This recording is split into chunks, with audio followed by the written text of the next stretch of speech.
Madam Clerk, would you please call the roll? City Attorney Doctor. Here. City Manager Burton. Here. Mayor Pro Tem Dean. Here. Commissioner Logan. Here. Commissioner Reed. Here. Commissioner Shurtleff. Here. And for the record, Mayor Pro Tem Mayor Collins is excused this evening. Thank you. Welcome and thank you for participating in the City of Helena's City Commission meeting. We are pleased to be able to provide this alternative meeting format in the city's efforts to broaden public participation. Please be patient as we may experience technical difficulties during the meeting. We welcome your public commentary during the meeting. Please read the following tips and guidelines for the app usage and your participation that's displayed on the screen. Would you please stand for the Pledge of Allegiance?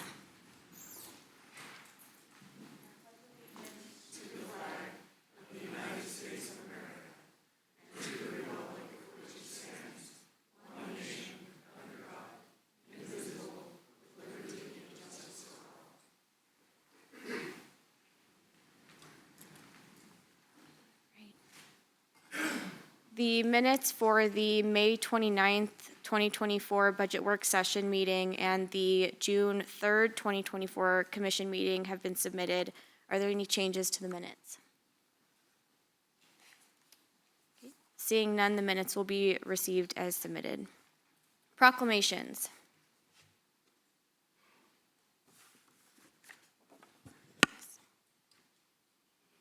Juneteenth is the oldest known U.S. celebration of the abolition of chattel slave system and the emancipation of enslaved African Americans in Texas. And whereas American President Abraham Lincoln made abolition a formal position of the U.S. government when he announced the Emancipation Proclamation, which declared that enslaved people in the United States or areas of rebellion against the United States would be free effective January 1st, 1863. And whereas, encouraged by the proclamation, large numbers of enslaved African Americans self-liberated, escaping the chattel slavery to seek refuge behind Union lines. And whereas, Confederate General-in-Chief Robert E. Lee surrendered to the commanding General Ulysses S. Grant of the U.S. Army after the Battle of Appomattox Courthouse in Virginia, effectively ending the Civil War. And whereas, on June 19, 1865, U.S. Brigadier General Gordon Granger and his troops landed in Galveston, Texas, confirming the news that the Civil War had ended and that enslaved African Americans were now free. And whereas Juneteenth is a day to honor and reflect upon the struggle over the past 161 years following the Emancipation Proclamation to advance equality and justice for African Americans. And whereas Juneteenth is a day to honor and reflect on the significant ways that African Americans have enriched society through their steadfast commitment to promoting freedom and equality. And whereas celebrated on June 19th, it became an official national holiday known as Juneteenth National Independence Day by law on June 17th, 2021. And now therefore be it resolved that I, Emily Dean, Mayor Pro Tem of Helena, Montana, do hereby proclaim June 19th, 2024 as observance of Juneteenth National Independence Day 2024 throughout the city, and I urge all people of Helena to take cognizance of this event and participate fittingly in its observance. In witness whereof, I have hereto set my hand and cause the seal of the city of Helena, Montana to be affixed the 17th day of June 2024. And I believe that we have our HR director here to accept the proclamation. And Dr. McMahon, maybe if you might talk a little bit about some of the events this week as well. Thank you, Mayor Pro Tem and Commissioners. I wasn't prepared for this, but I will give you what I know. We're really excited to be a co-sponsor of many events that are going on throughout the city of Helena in celebration of Juneteenth. We'll kick it off tomorrow night, Wednesday night, at Alive at 5. I think the mayor will be there to support the activities that will be happening on Wednesday and Thursday. The Myrna Loy has many activities. They have a film. We will be sponsoring a barbecue on Thursday at the Station 1 Fire Station. And then we're really excited to be sponsoring specifically to our City of Helena employees a train tour that will celebrate and inform our employees about Black history and the things that have happened in our own community over the last 150 years. I think there are a lot more things that are going on, but those are the things that have come to my mind right now. So, Thank you.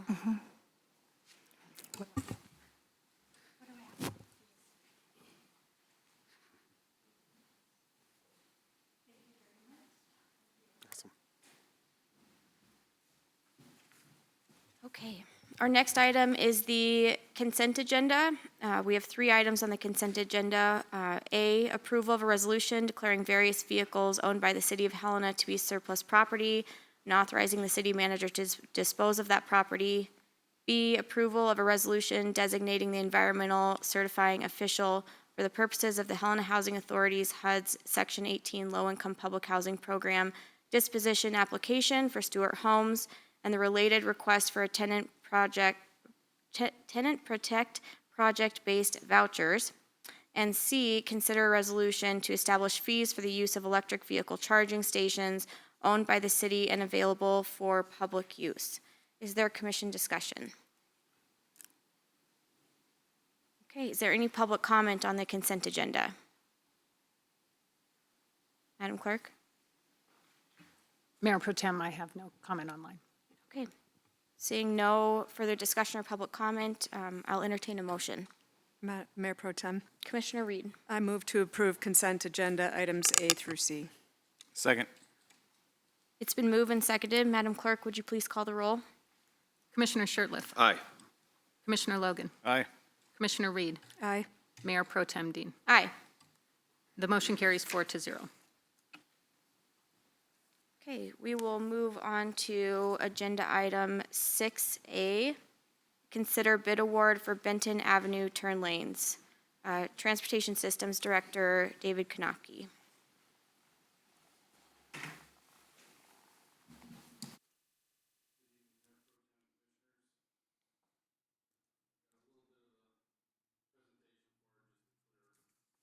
Some of the background and intent of this project.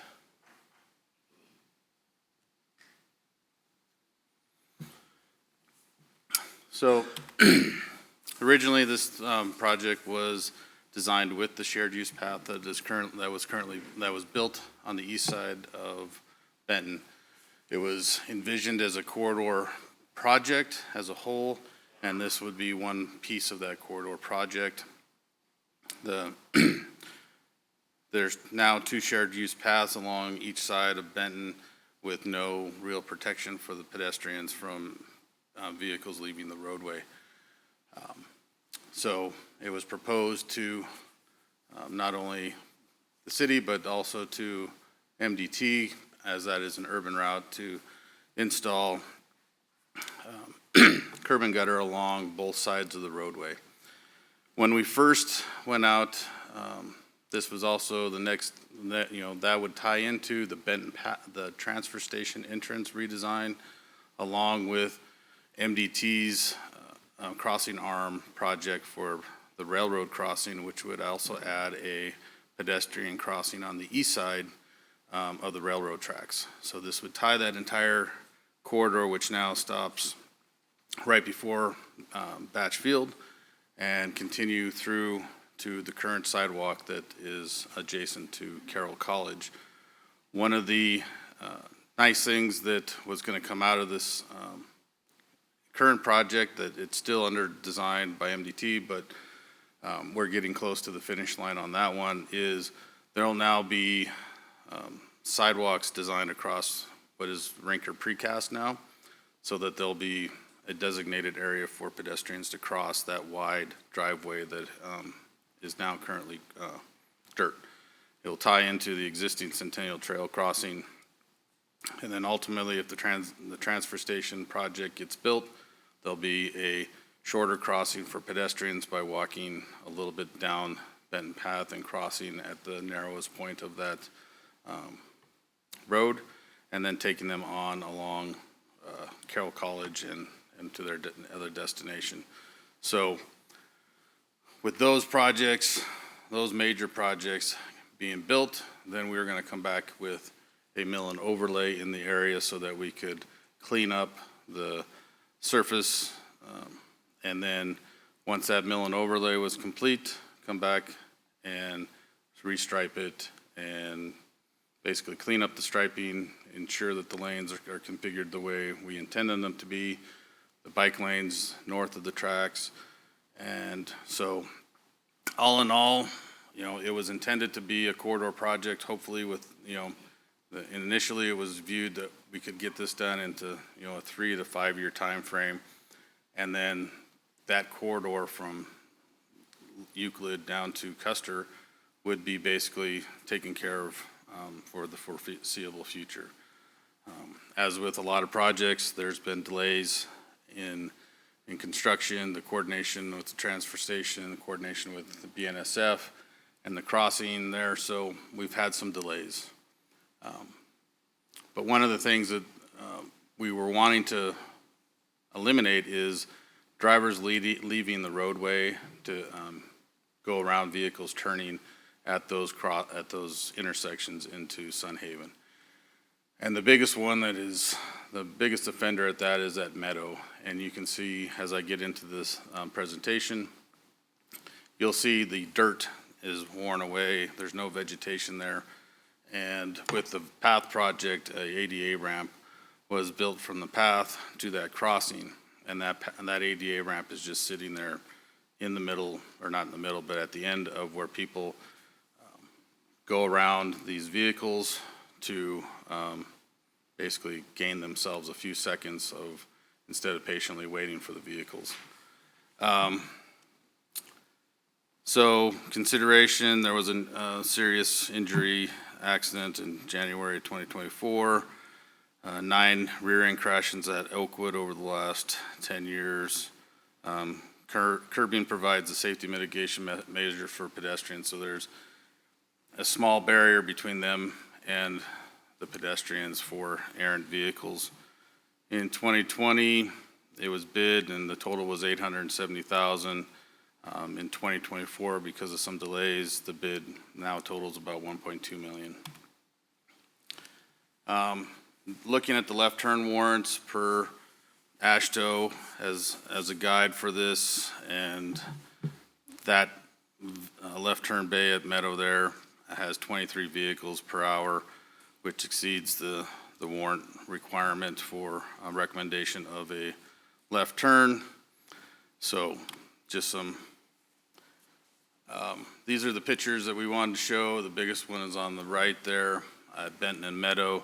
You can see where vehicles have left the roadway for a significant distance and travel around turning vehicles turning into the subdivision. This is just an overview of Oakwood, and that's where the current path terminates and cuts across over to the west side to where there is sidewalk to continue southbound pedestrian traffic, or northbound cuts across there and gets onto the new path. Here at Meadow, you can see the significant dirt there where vehicles dive off the pavement or one set of wheels on, and the drivers may not be to get around turning vehicles. This is a proposed typical section. 11-foot lanes is what we feel is adequate for that area. It helps narrowing that turn lane instead of your standard like 14-foot turn lane that you see. Narrowing those and narrowing the lanes does induce some traffic calming. The existing asphalt width is 30 feet. At the end of the day, the proposed asphalt would be 33 to 35 feet in width. And then these are just project plans for the entire corridor. Because that project was a corridor specific, we had plans developed for the entire corridor on both sides. Well, if you have any questions, that's what Meadow would look like if the bid award was awarded, where we have that pedestrian crossing would be protected by the curb, and it would have the accepting ramp that's already there, and there would be an area of transition to taper in and taper out the additional turn lane. And then everything stays pretty much the same as we continue down the corridor to where we tie in to the MDT's current curb and gutter on both sides of Benton. So the base bid was $296,000. We broke that down into the base bid, alternate 1, 2, and 3, and 4, based on continuity and need. So the base bid obviously was the biggest priority that we felt, and then continuing and finishing out that east side was alt 1, which came in at $228,000. Alt 2 at 103, which was that short section basically from the railroad tracks to Oakwood, and then $272,000 for alt 3 from Oakwood to Meadow, and then $323,000 for alt 4 from Meadow down to the existing curb and gutter. So, preferred, the way we would have liked to seen this project go was to get both sides of the project built with curb and gutter to protect both paths, but that would require an $800,000 budget adjustment from reserves in the FY23 budget, or 25 budget, excuse me.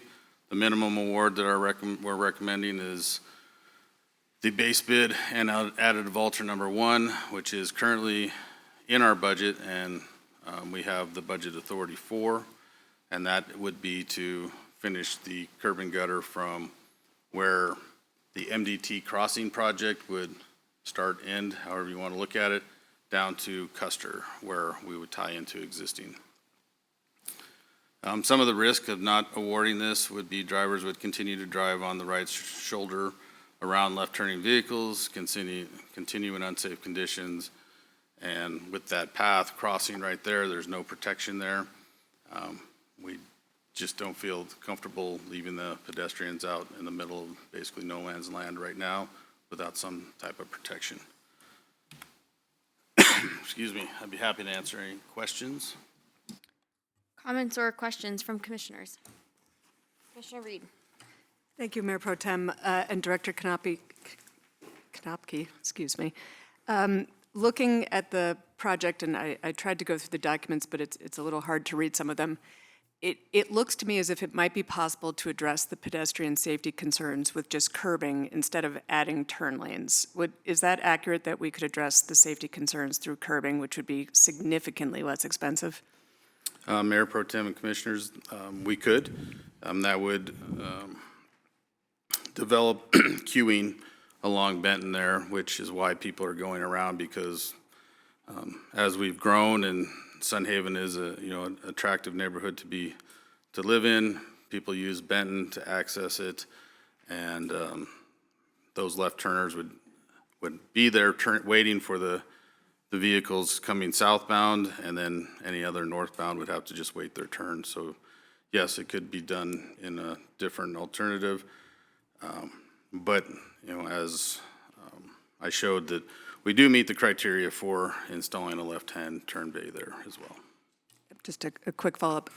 Again, do you know roughly what the estimate would be to just do curbing to address pedestrian safety in that area as opposed to the 524?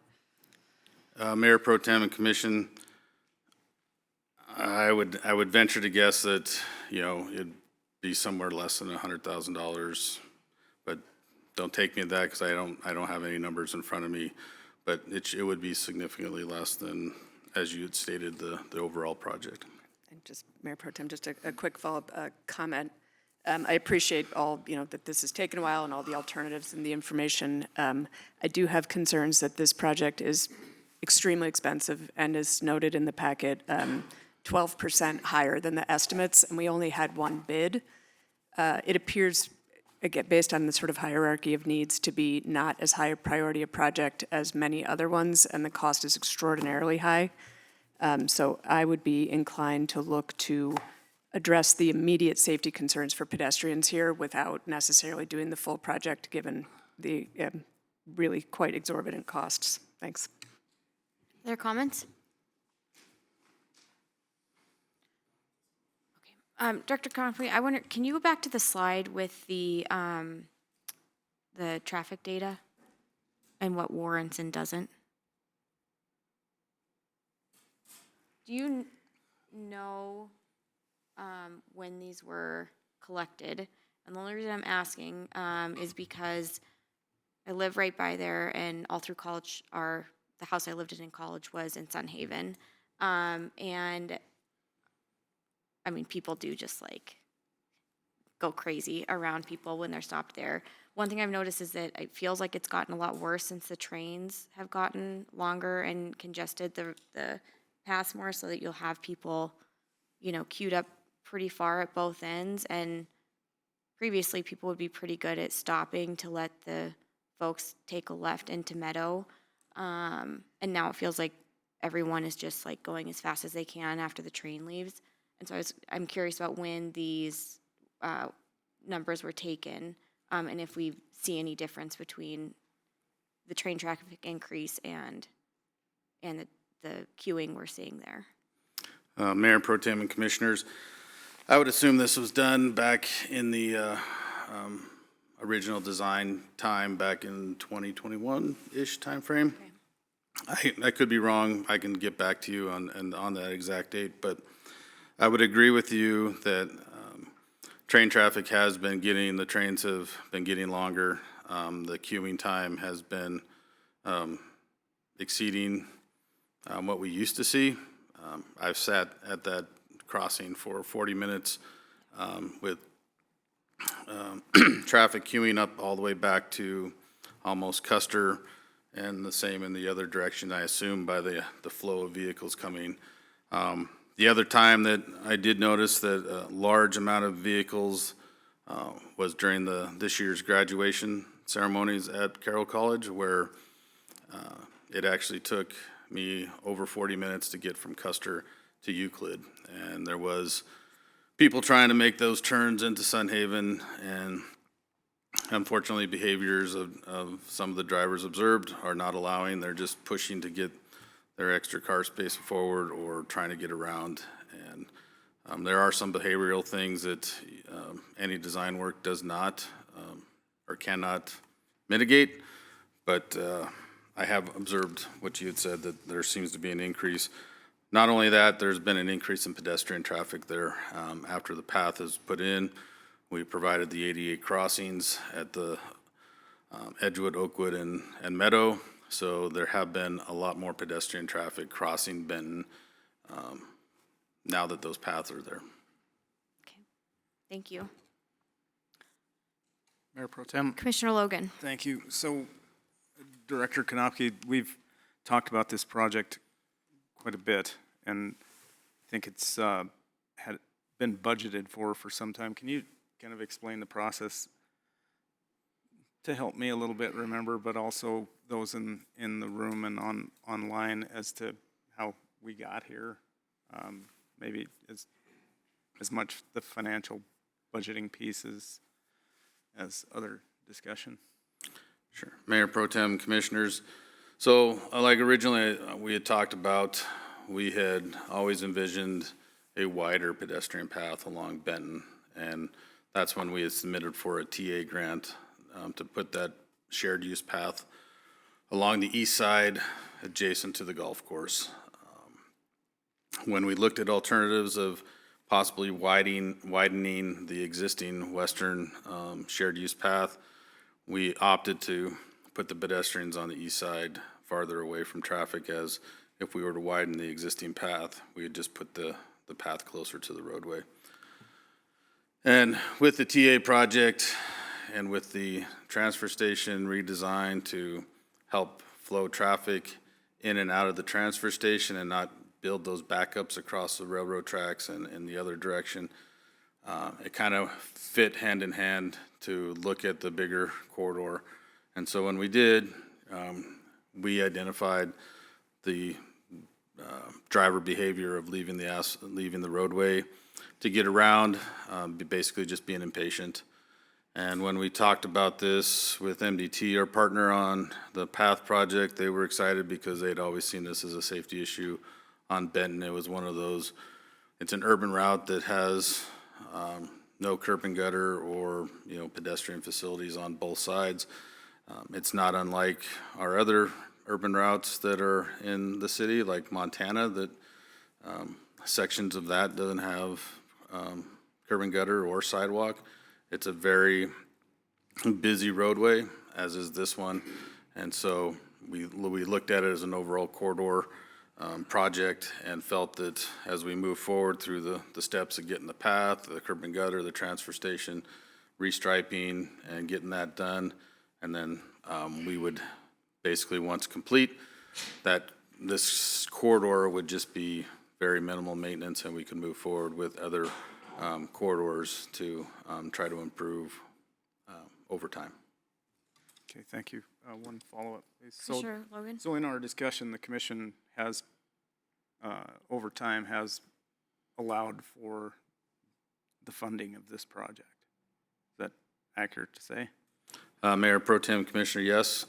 This was originally brought up in the FY19 or 20 budget year, and as we typically do, we line out our CIPs and show how the relationship of projects go with others. And so yes, over the years, this has been there. It's been talked about in conjunction with the transfer station entrance. It's been talked about with the Centennial Trail project.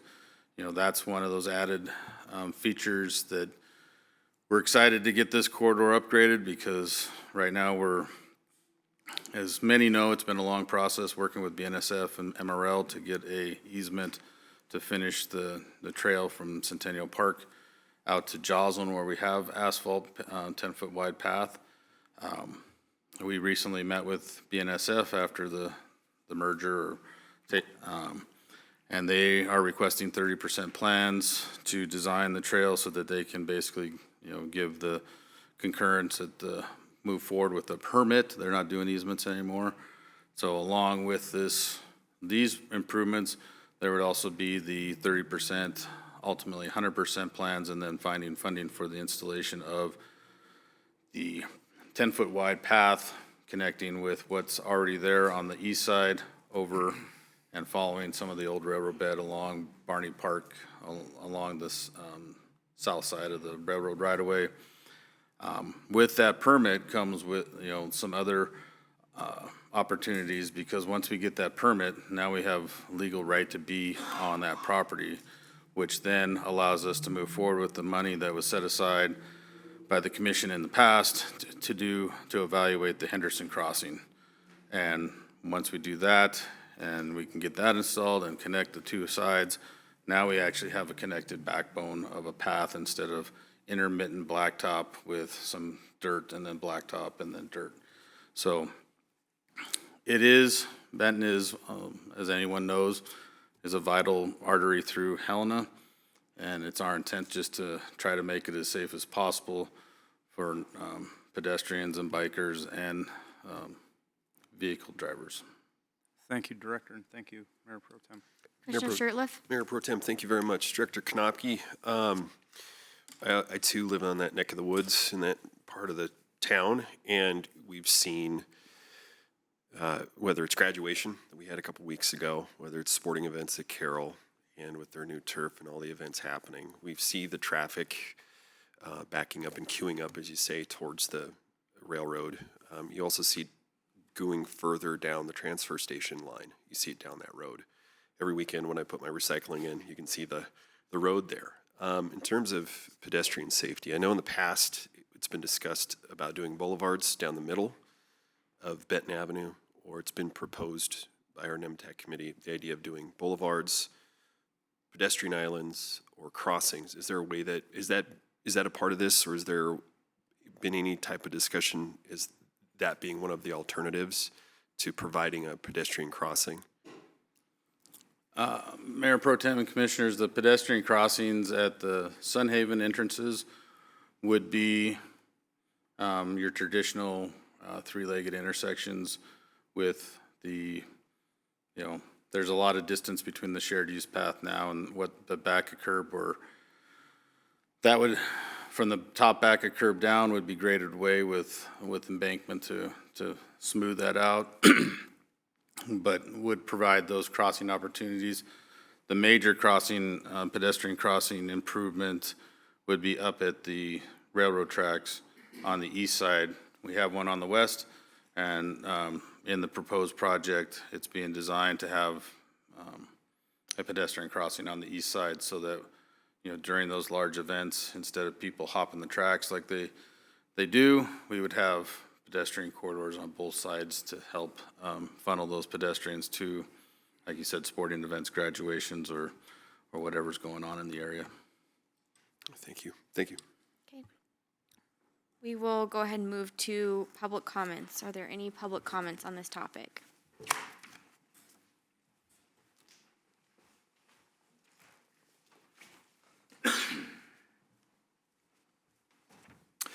Good evening, Mayor Pro Tem, Commissioners. My name is Greg Worth. I reside at 501 State Street. I am the current chair of the Non-Motorized Travel Advisory Council, and I just want to note that MTAC, Non-Motorized Travel Advisory Council, and HCC has previously provided advisement to remove this project from the budget because we don't see this as a high priority.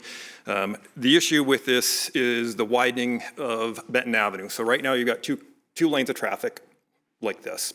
Widening it, you put the turn lane in, you get 3 lanes, essentially 3 lanes of traffic. And if these cars aren't going side by side, what ends up happening is you create that separation. These cars go faster. So you're putting 2 cars that are faster closer to where the pedestrians are. And you're actually creating the crossing distance. So instead of 2 11-foot lanes, now we're at 33 to 35 feet that a pedestrian must cross with higher speeds of traffic. So it becomes more dangerous for pedestrians. And we already know with the severe pedestrian collision, it's not good. It's not a desirable situation right now. And by adding a 3rd lane, it will make it more hazardous for pedestrians. Example is, you can try crossing it now, and if the speeds are now, if it's dangerous now. An example of what it's going to change to is similar to North Montana, north of town, where it has the 3 lanes of traffic. That's what it would be comparable to. So, the whether that needs to queue or not, it's the same amount of traffic that is south of the railroad tracks, that's going north of the railroad tracks. And the issues don't exist there. So why are we introducing mitigation measures on a problem that seems to exist in this location? I think the metric that was put up there, the warrant analysis, I would question that analysis because that's for highway engineering. AASHTO is for highway transportation officials. This is a completely different street. This is a city street. We don't want it to function as a highway, So there's different metrics to use. And we as a city need to decide, do we want to prioritize cars or do we want to prioritize people? My preference, I would like to see it have a safer crossing distance. I think there's other measures that could have been explored. Whether we just put curb at the 2 11-foot lanes to shorten the crossing distances and mitigate the errant vehicles. Roundabouts are another solution. Stop conditions could be another solution that could be evaluated that wouldn't widen and make it less safe for pedestrians. And if this is an MDT corridor, urban corridor, and now that we have a formation of MPO, I would suggest we defer this project to the MPO. Then we can get further participation in this project. I suspect that a lot of the cars that are going northbound, may not be city residents, and it would be fair, equitable to ask for their participation in this project. So with that, Non-Motorized Travel Advisory Council in the past, we don't see this as a priority, and especially if it's going to be at the expense of making pedestrian crossings less safe. So thank you. Thank you, Mr. Worth. Any additional public comment?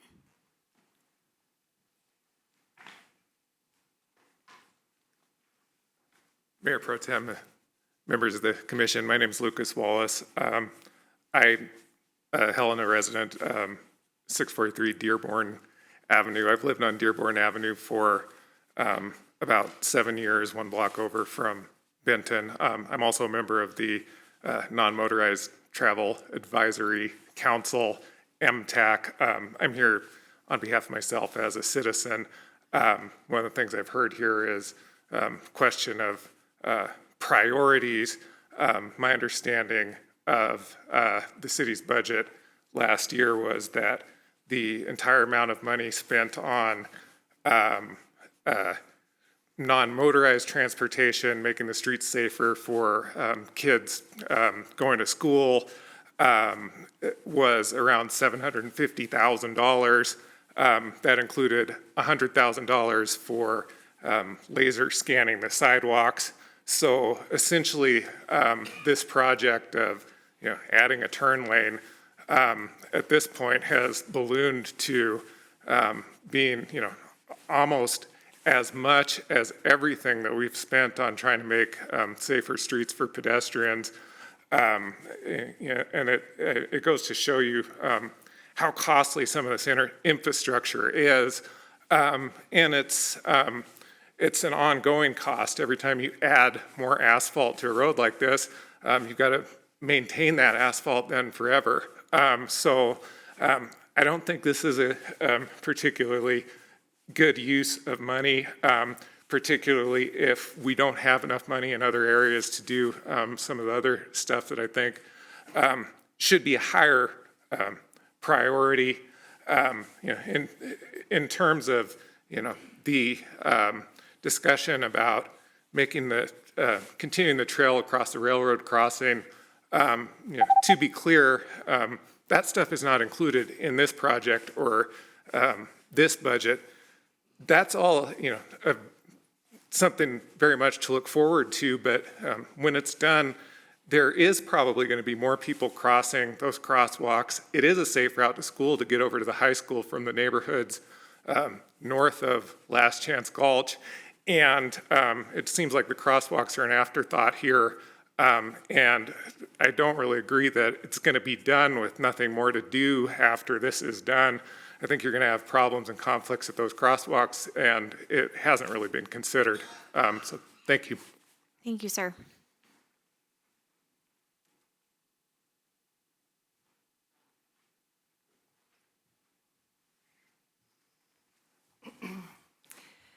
Good evening, Mayor Pro Tem and Commissioners. My name is Diana Hammer, and I'm the HCC rep for tonight's meeting. And I just wanted to reiterate the comments of Mr. Worth that the HCC recommended in our budget recommendations for this upcoming fiscal year that this project not be funded and instead those funds be reallocated towards safe routes to schools and some of the projects identified in the downtown multimodal projects such as Cruz Avenue pedestrian crossing. Thank you. Thank you, ma'am. Madam Clerk, is there any comments online? Mayor Pro Tem, I have no public comment online. Okay, thank you. Any other discussions or questions from the commission? Commissioner Reed. Thank you, Mayor Pro Tem. I just had a quick follow-up for Director Konopky. In your last comments, you said that this project included crossings, but you were not talking about this project as funded in this bid award. You're talking about the longer-term project, or is there investment in a pedestrian crossing in this specific piece that has been bid out? Mayor Pro Tem, Commissioner Reed, so the crosswalks at Oakwood, Edgewood, and Meadow would be improved to have the curb and gutter like a traditional three-legged intersection. The bigger pedestrian crossing at the railroad tracks is funded through a TA grant that MDT is currently working on that the city secured. So what happened was we got the TA grant to go from Custer all the way to the existing Centennial Trail. Partially through that design, and that was one of the first ones where we got certified to be lag certified to do it ourselves. MDT approached us saying that they had a crossing arm project that was coming, but wouldn't coincide time-wise with the path project. So what the city and MDT did is we worked together to pull out the section for the crossing, which was Oakwood up to the existing Centennial Trail. That piece of that TA was removed, and MDT is working on that. We continued on the Benton Path up to Oakwood. So that major crossing is in that TA that the matching funds have been allocated through our budget. Okay, just to make sure I understand, so the crossings are just the curb and gutter, it's not any sort of rapid flashing beacons or any improvements for the actual pedestrian crossing aside from curb and gutter, is that correct? Mayor Pro Tem and Commissioners, we would put the required signage up, and as we do with any new intersection or signed crosswalk, there will be pavement markings on the ground with the, yield to pedestrians. As with any of those intersections, we'll continue to monitor, and if we have issues with a driver behavior that they're not stopping or whatever, then that's when we can come back and look at our RFBs to mitigate that. But at this time, we would put in a traditional three-legged intersection. Thank you, Commissioner Reed. One question I had, Director Konopki, this has already been included in, was it the FY23 budget? Mayor Pro Tem, Commissioners, I'd have to look, but this was an FY 1920, so it's been a carryover. Okay, it's been carried over for close to 5 years. It hasn't, it's not a additional project in last year's budget or in this year's budget. Okay, and then I know there is a rapid flashing beacon farther down for the Fort Georgians kids that, well, and anyone, but they're the ones who use it most on Benton. Do we see that vehicles are responding to those stopping? Mayor Pro Tem and Commissioners, that one down at Edgewood, that's just a traditional flashing yellow light, which I see moderate compliance with. Okay. The intent of the Transportation Systems Department is to replace all those kind of just flashing yellows with rectangular rapid flash beacons that are pedestrian actuated so that they're not just sitting there flashing all the time and drivers get used to them as kind of white noise. They'd be replaced with a push button so that when people needed to cross, you'd get all the blinky lights and then people would pay attention to them. And hopefully the compliance of stopping for pedestrians in a crosswalk or an intersection would increase at that location. Okay, thank you. All right. If there's no further comments or questions, I will entertain a motion. Mayor Pro Tem. Commissioner Reed. Thank you, Mayor Pro Tem. I move to table the bid award for Benton Avenue turn lanes in order to give us the opportunity to look at the parts most relevant to pedestrian safety, including the curbs, but to not go forward with the project as currently bid. Second. It's been moved and seconded. Are there any final comments or discussion? Mayor Pro Tem, Commissioner Logan? a procedural question, I guess. So I don't believe I'll be supporting this tabling motion here. I'm assuming that if that tabling motion fails, one could put forward a motion to approve this. Is that correct? Mayor Pro Tem, Commissioner Logan, yes, you can make another motion after the tabling motion if it does fail.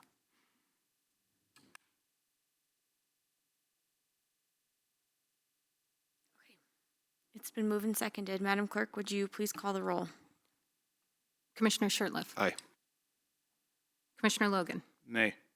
Commissioner Reed. Aye. Mayor Pro Tem Dean. Nay.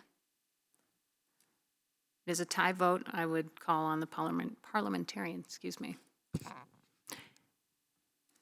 Mayor Pro Tem, the motion would pass as a tie vote. Would fail. Is it fail? It's fail. Motion fails, yeah. Sorry, it was a motion to not pass it. So a motion to table would So I would fail. ask the city attorney, since it's a tie vote and the motion fails, is there opportunity for a commissioner to make a motion to table to a soon to be a administrative meeting to discuss the potential options for this crossing,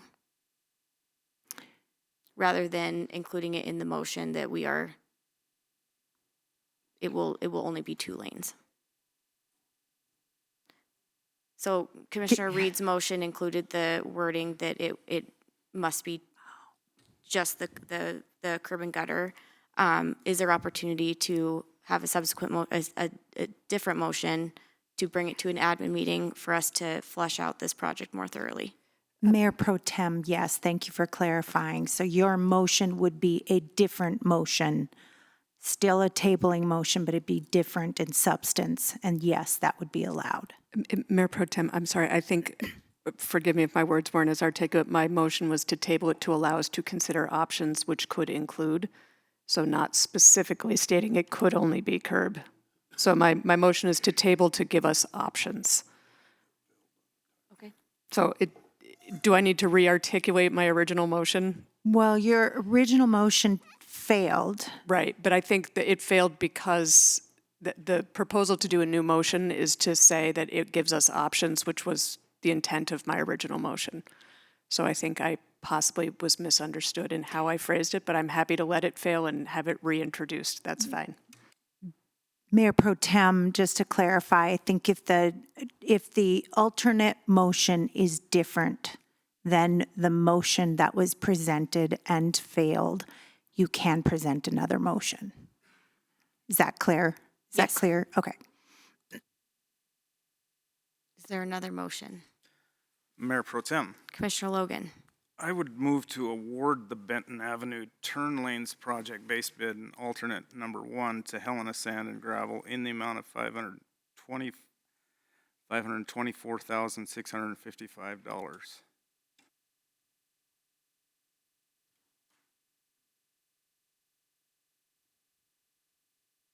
Is there a second?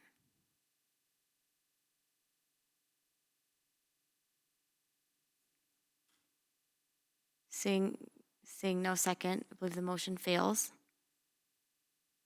Is there a motion? Mayor Pro Tem, Commissioner Reed. I move to table the, hold on glasses, bid award for Benton Avenue turn lanes and move the item to an administrative meeting for further discussion. Second.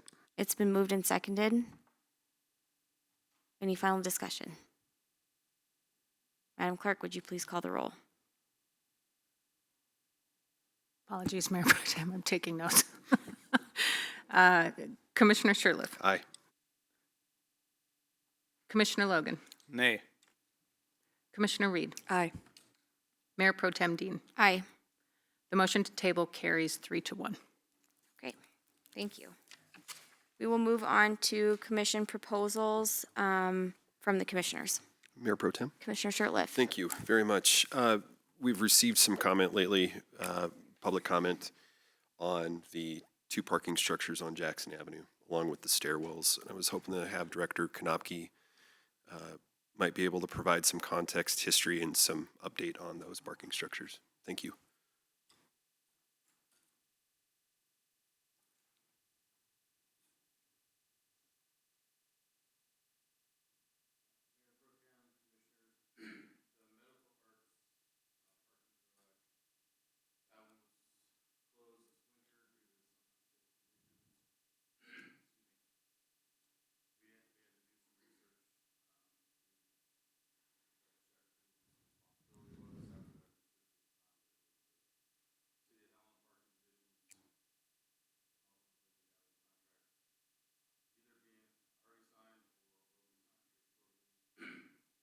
Stairs redone.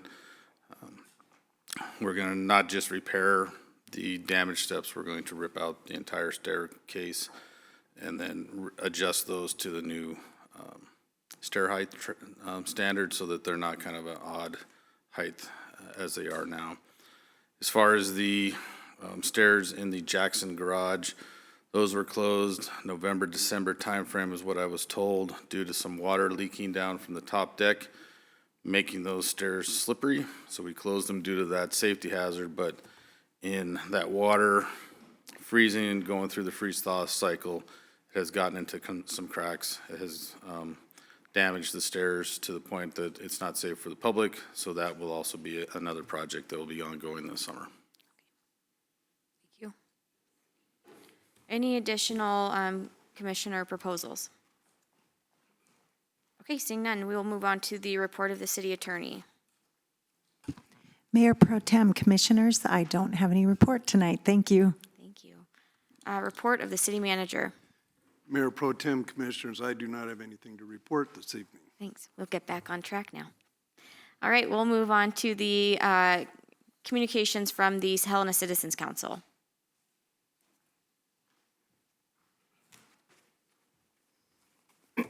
Good evening again, Mayor Pro Tem and Commissioners. My name is Diana Hammer. I represent HCC District 1. I have two updates for you this evening. As a follow-up to the recommendations that we made on the budget, on May 20th, we had some questions about the updates recommended to the transfer station. So Public Works Deputy Director Coleman will be presenting and meeting with us next week at our meeting. So we look forward to learning more about that proposed project. And then secondly, also at next week's meeting, we'll be discussing the Planning Commission and land use process that's going on. And a number of us attended the meeting on June 5th, and we're really excited to be included in that process. It's an exciting time for our city, so thank you. Thank you. Any questions for the HCC? Okay, great. Thank you. Okay. Right, we will move on to regular items. A, consider a resolution relating to the limited tax general obligation bond for the improvements to the vehicle maintenance shop, preliminarily authorizing the issuance and private negotiated sale of such bonds and authorizing the process for selecting a purchaser thereof. Finance Director Sheila Danielson. Thank you, Mayor Pro Tem and Commission. At the last administrative meeting, this bond issue was presented to the Commission by Andrew Kruzik, our controller, and also represented by Baker Tilly was Steve Scharf, our financial advisor. This particular bond is being presented to the Commission for improvements out at the shop, in particular replacement of the roof and the boiler out there. With the approval of this resolution, it sets the stage for our financial advisor to go out to the banks and solicit an RFP for the particular bond. If approved, then that happens tomorrow. They issue the term sheet on July 2nd. Selection of the bank will happen.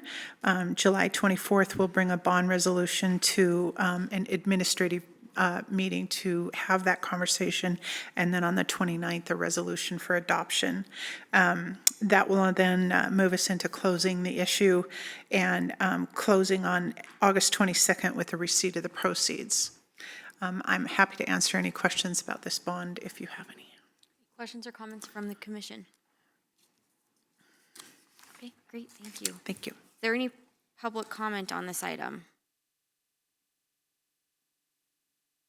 Okay, seeing none, I will consider a motion. Mayor Pro Tem, Commissioner Logan. I would move to approve a resolution relating to a limited tax general obligation bond for the improvements to the vehicle maintenance shop, preliminarily authorizing the issuance and private negotiated sale of such bond and authorizing the process for selecting a purchaser thereof. Second. It's been moved and seconded. Any final comments from the Commission? Madam Clerk, would you please call the roll? Commissioner Shertliff. Aye. Commissioner Logan. Aye. Commissioner Reed. Aye. Mayor Pro Tem Dean. Aye. The motion carries 4-0. Okay, we will move on to item B, consider adoption of the 2024 strategic plan. We have our Public Information Officer, Jake Garson.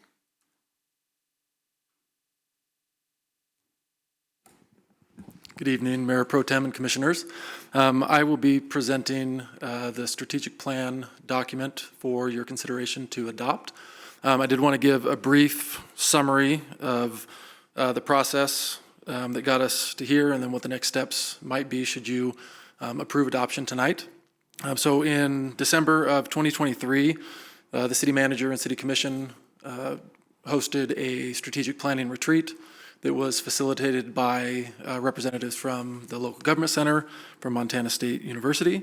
Over the course of about a day and a half and the strategic planning workshops, really the content for the document in front of you was generated. After conclusion of the retreat, staff was tasked with summarizing the discussions and the ideas that came from the planning retreat. We had a subcommittee from the city leadership team, various department directors, representation from the city manager's office and the city clerk that brought forward at a administrative meeting in March a draft of the document that you're considering tonight. We are bringing this back forward to you to consider adopting now.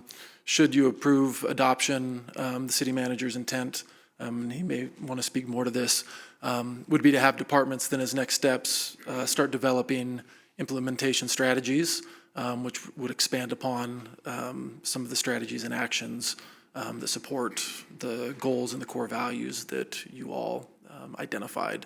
And so those implementation strategies, as they're developed, will be brought in front of the commission for input and review and feedback and prioritization, and then ultimately approved as well. I'm open to any questions that you might have, as well as the city manager. Great. Thank you, Mr. Garson. Any questions or comments from the commission? City manager, anything you want to add? Mayor Pro Tem, Commissioners, I believe Jake covered it very well. Thank you. Okay, great. All right. If there is no discussion from the commission, we'll entertain public comment. Okay, I'll entertain a motion. Mayor Pro Tem. Commissioner Shurtleff. Thank you. I would move to adopt the 2024 strategic plan. Second. It's been moved and seconded. Any final discussion? Madam Clerk, would you please call the roll? Commissioner Shurtleff. Aye. Commissioner Logan. Aye. Commissioner Reed. Aye. Mayor Pro Tem Dean. Aye. The motion carries 4-0. Okay, we'll move on to item C. Consider a resolution creating the Parking Advisory Board as a City of Helena Advisory Board. Transportation Systems Director David Konopke. Good evening, Mayor Pro Tem, Commissioners. This resolution's in response to the downtown businesses and the BID coming forward to the city requesting a board or committee to discuss parking issues. We believe, as in your packet, this has been kind of a recurring theme. It's gone from creating the parking commission to having a board and then to a parking commission running the parking. So the staff believes that this is a good step to have a board to where downtown businesses, citizens can bring their concerns to that committee or board, and then we can sit down and have really kind of focused discussions along with that board. So this board would also, make recommendations as any board would on policy and potentially fees and this to the commission for your consideration on during the budget cycle. So, we think that this only has advantages to it. The biggest disadvantage is there's a lot of comments, concerns about parking, and there's no central forum to kind of have the business side and the city side to take a look at it. So it's our recommendation this evening to approve the resolution creating the Parking Advisory Board as a City of Helena Advisory Board. And I'd be happy to answer any questions. Thank you, Director Konopke. Any questions or comments? Yes, Commissioner Shurtleff. Thank you, Mayor Pro Tem. Director Konopke, thank you very much for bringing this forward and for working with the downtown businesses. Can you speak a little bit to the 5 voting members and then the one non-voting member that is involved in this? Mayor Pro Tem and Commissioners, so one of the voting members would be a representative from the BID board itself, the Downtown Improvement District Board itself. Then one representative that is a property owner but not on the BID, so someone that owns obviously property within the BID but not on the board. And then one downtown business representative, a citizen at large representative, and then one person who lives in a residential parking permit property. So that would be anybody living that gets a permit from City of Helena Parking and that lives and resides in the downtown. The non-voting member would be the representative from parking. So. One quick follow-up. Just for clarification, the citizen at large, could that be someone that, say, works downtown? Could that be? Mayor Pro Tem and Commission, I think the intent was maybe a member from the outside looking in, but it's a citizen at large, so really anybody that submits an application for that position would be considered by the mayor and the commission. Thank you. Great. Any other questions or comments for Director Knopke? All right, we will entertain public comment.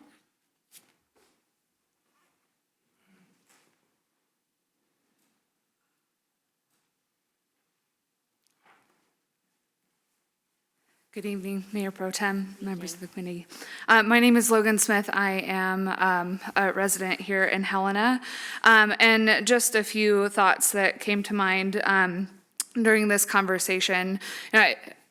Businesses really feel passionate about the downtown parking, and one of the areas of recommendations that I would have is to make sure one of the non-motorized travel committee members to be a part of this committee. I think it's really important, especially as someone who lives off of 6th Avenue and works downtown, is how can we incentivize people who live so closely to the areas we live, work, and play to be able to access downtown in a better way.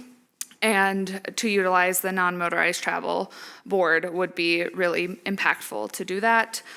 So that's one recommendation that I would love for you all to consider. And then also just when we're thinking about parking, of just thinking about it at large. Parking is not just for cars, but for bicycles as well. Like I said, work downtown, bike downtown regularly, and there's one bike rack by the business that I work at. So just thinking about this holistically would be appreciated. Thank you. Thank you. Any other public comment? Sounds like we might have our first applicant for the board. Okay, seeing no other further comment, I will entertain a motion. Mayor Pro Tem. Commissioner Shurtleff. I recommend approval of a resolution creating the Parking Advisory Board as the City of Helena Advisory Board. Second. It's been moved and seconded. Any final comments? Right. Madam Clerk, would you please call the roll? Commissioner Shurtleff. Aye. Commissioner Logan. Aye. Commissioner Reed. Aye. Mayor Pro Tem Dean. Aye. The motion carries 4-0. Okay. We'll move on to item D. Consider an ordinance amending City of Helena Ordinance Number 3097 in the official zoning map for the City of Helena that changes zoning district from public lands and institutions, PLI, to R3 residential for the property legally described as all of Lot 9 and north half of Lots 10, 11, and 12 of the Block 434 of Allen addition to the City of Helena, Lewis and Clark County, Montana. Actually, we have Planner Kyle Holland. Thank you, Mayor Pro Tem and Commissioners. Tonight I have for you consideration of the ordinance amending the City of Helena Ordinance 3097 in the official zoning map for the City of Helena. This property is generally located on the southeast side of the intersection of 10th Avenue and North Ewing Street. This is the location of the historic Temple Emmanuel. The current zoning designation is PLI, Public Lands and Institutions. The applicant is seeking a zone change to R3. The R3 zoning will align with the surrounding residential neighborhoods and will allow for limited commercial activity on the site with a conditional use permit. The PLI district provides for and applies only to public and quasi-public institutional uses in lands and recreational, educational, and public service activities. The R3 residential district provides for the development of a mixture of residential structures and compatible non-residential. And our growth policy designates this area as mixed use, places for people to work, live, play, and learn, and to have complementary commercial uses such as offices. Montana Code states the criteria and guidelines for zoning regulations. Zoning regulations must be made in accordance with a growth policy and designed to secure safety from fire and other dangers, promote public health, public safety, and general welfare, and facilitate the adequate provision of transportation, water, sewage, schools, parks, and other public requirements. In adoption of these regulations, the governing body shall consider reasonable provision of adequate light and air, the effect on motorized and non-motorized transportation, promotion of compatible urban growth, the character of the district and its peculiar suitability for particular uses, and conserving the value of buildings and encouraging the most appropriate use of land. As stated, the 2019 growth policy designates this area as mixed use, intended to include both residential and office uses. The current PLI zoning district restricts the type of uses found in mixed use and limits both residential and commercial activities. As stated, this will bring it into alignment with the surrounding zoning and give the property the same rights and restrictions as the surrounding properties. It's currently served by all City of Helena emergency services and utilities. Public lands and institutions are expected to generate higher levels of traffic than R3 uses. Our states put them at between 131 trips and 3,571 trips per 5 acres for PLI, with R3 uses being significantly lower as between 89 and 218 trips per 5 acres.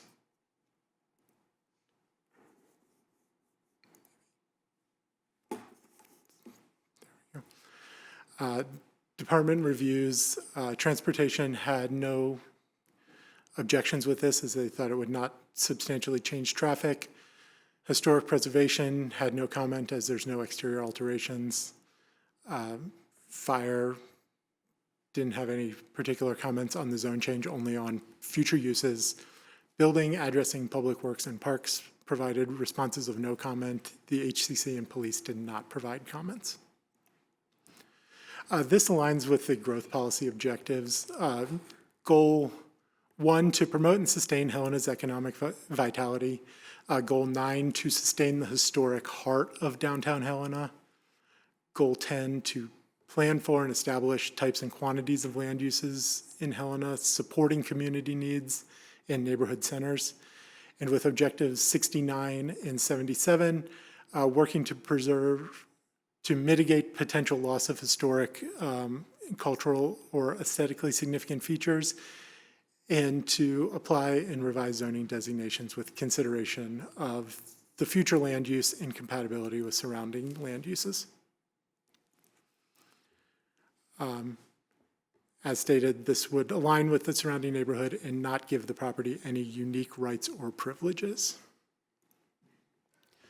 The zoning commission meeting was legally noticed in the independent record. Neighbor notices were sent at that time to all property owners within 150 feet. The notice sign was placed on the board at that time. The public hearing for this is proposed for July 22nd, and notices will be sent at that time. We have received no public comment. There was in-person public comment at the zoning commission meeting that was from neighbors in support of the change. At the May 14th meeting, the zoning commission moved to recommend approval 5-0. And so city staff would recommend motion to recommend approval of an ordinance amending the City of Helena Ordinance Number 3097 and the official zoning map for the City of Helena that changes the zoning district from public lands and institutions to R3 for the property legally described as all of Lot 9 in the north half of Lots 10, 11, and 12 in Block 434 of the Allen addition to the City of Helena, Lewis and Clark County, Montana. And are there any questions for city staff at this time? Great, thank you. Any questions or comments from the commission? Okay, seeing none, is there any public comment on this item? Thank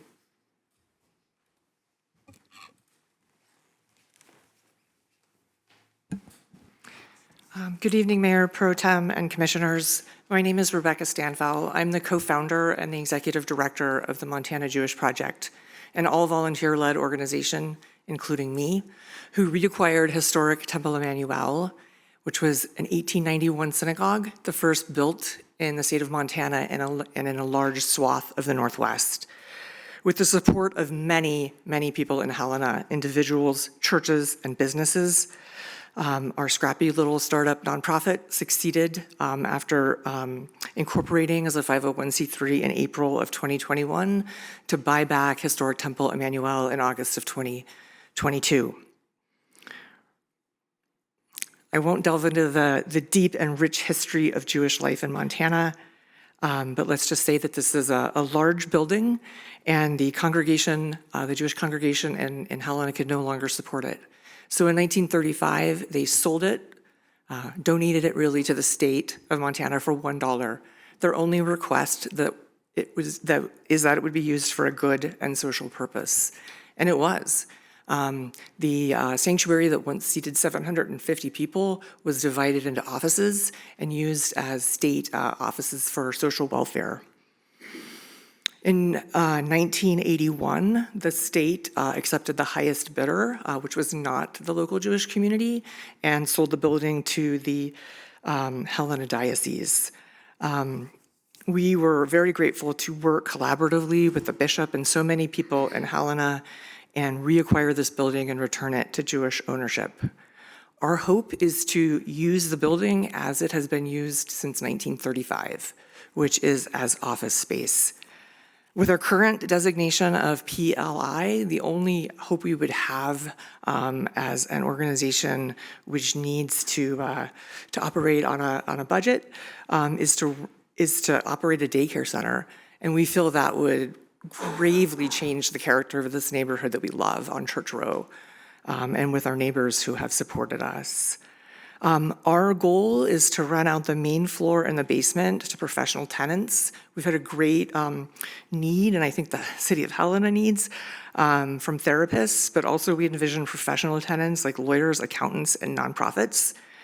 The Montana Jewish Project serves as a local and statewide Jewish community center, we would not have this open to commercial use. We would have less occupants in using the building as tenants than the diocese had working there. What makes historic Temple Emmanuel, as Kyle talked about, and we're so grateful for the city's support in this process, is how it fits in with the neighborhood.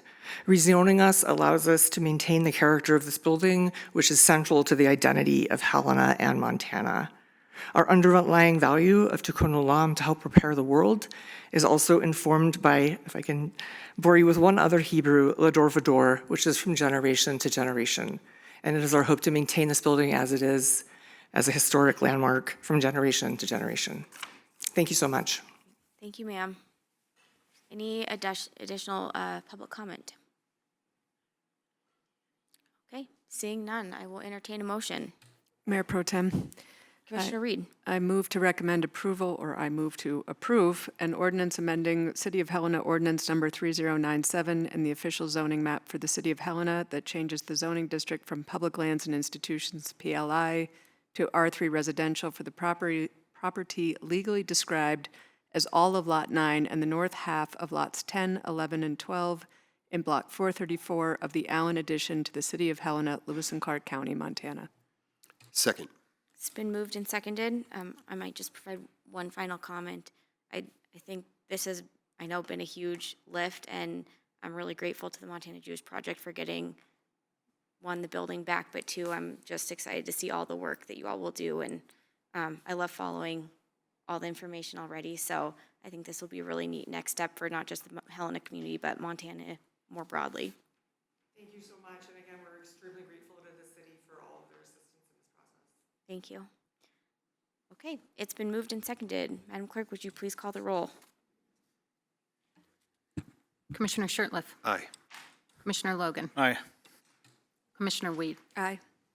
Mayor Pro Tem Dean. Aye. The motion carries 4-0. Okay, we will move on to the final item E in regular items. That is consider resolution repealing resolution number 19549 and dissolving the non-motorized travel advisory council. Commission Clerk Danae Claiborne.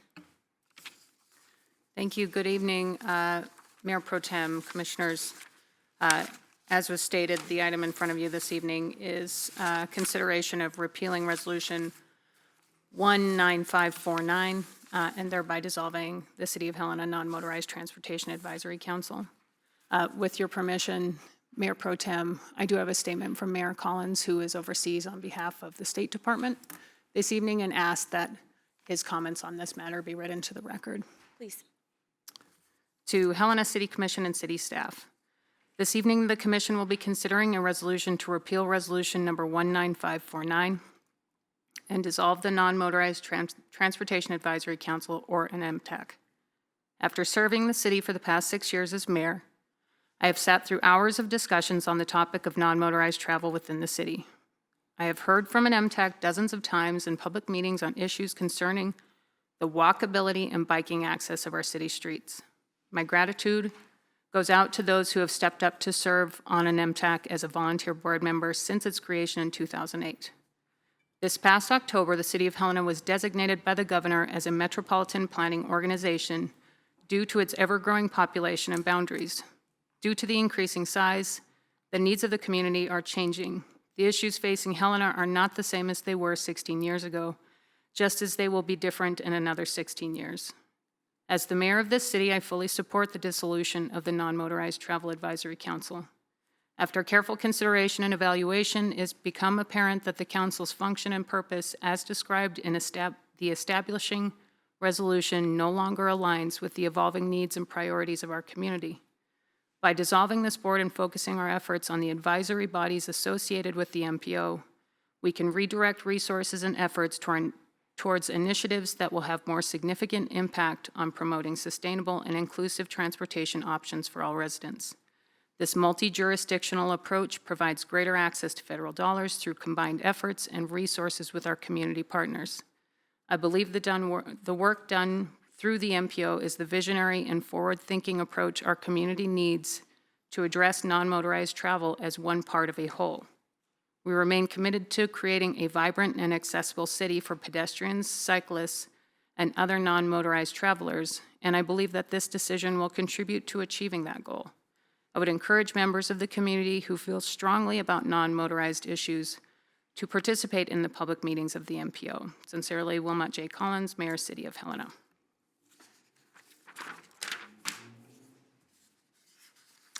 So, as I said, Mayor Pro Tem and Commissioners, the item in front of you this evening is, sorry, I'm grabbing my notes.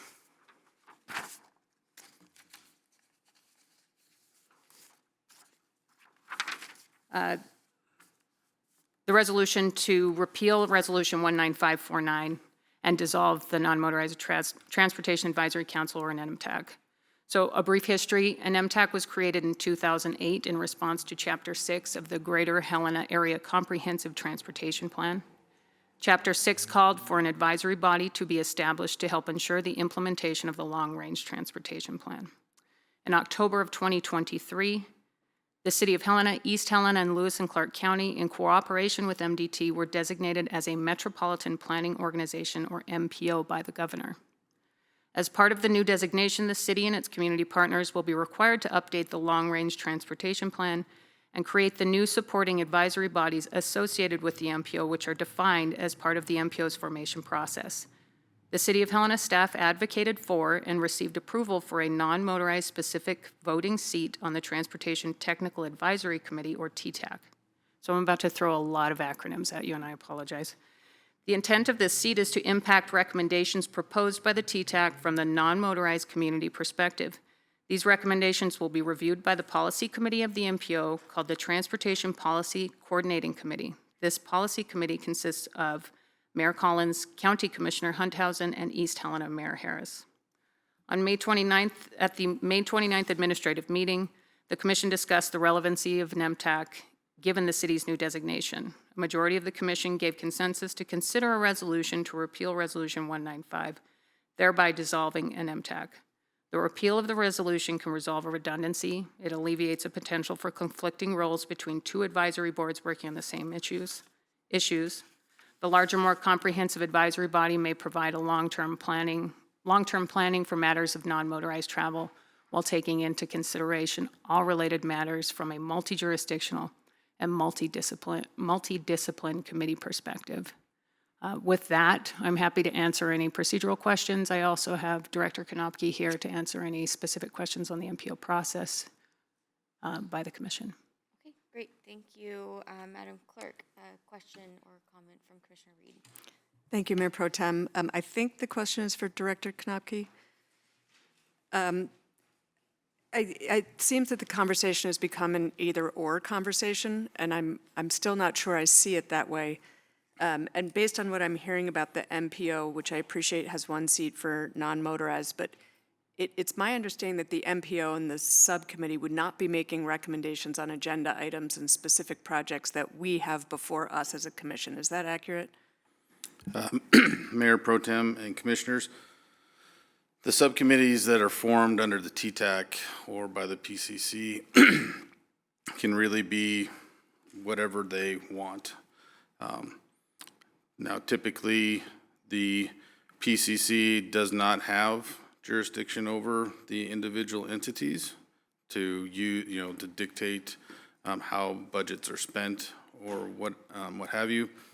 But other entities have focused subcommittees on mobility or non-motorized to make sure that those networks are combined and they're working together, not against each other, so that I think to provide consistency from transitioning from, say, the city of Helena to the county to the city of East Helena. If I might, just a quick follow-up, but those subcommittees are still all three jurisdictions, correct? They have representatives from all three. It wouldn't just be like a city of Helena subcommittee? There's no subcommittees yet. There's only the PCC and the TAC. Yep. And then it's, once they have their first few meetings, it will be up to them to decide what subcommittees that they would want to move forward with. Okay, if I might, just one more follow-up. The analogy that is coming to mind is, you have a dean of student life, and then you have like individual house masters who deal with the individual dorms and the people in the dorms. And I'm concerned that the MPO it's up here. And I, for one, have very much valued the recommendations and input from the non-motorized committee on specific agenda items before us. And I'm not getting the sense that the MPO is going to fill that same role that we have had in the past, in which I personally rely on quite a bit. So based on what you have seen from MPOs and other examples, is it typical that they have some sort of subcommittee that does advise or make recommendations to a city commission on specific projects? Is that a typical thing that happens? Mayor Pro Tem and Commissioners, the TAC, which would have the subcommittees, would make recommendations to the PCC, which are made up of the individual entities. The plans that I have seen have an overarching policy. That's the Policy and Coordinating Committee would be looking at those policies so that the policies would dictate what projects would be happen within the MPO. But I think ultimately that would be, the hope would be, since the entities involved are passing those policies, that they would also be adopted by the individual entities so that you would have that continuity of service. Thanks. Okay, other questions or comments? Mayor Pro Tem. Commissioner Shurtleff. Thank you, Director Konopke. Whether it's the Montana Land Use Planning Act or the MPO, have there been, I guess this also might be for the clerk as well, have there been other boards, advisory boards that have been affected, changed, consolidated as a part of these new changes? Mayor Pro Tem, Commissioner Shurtleff.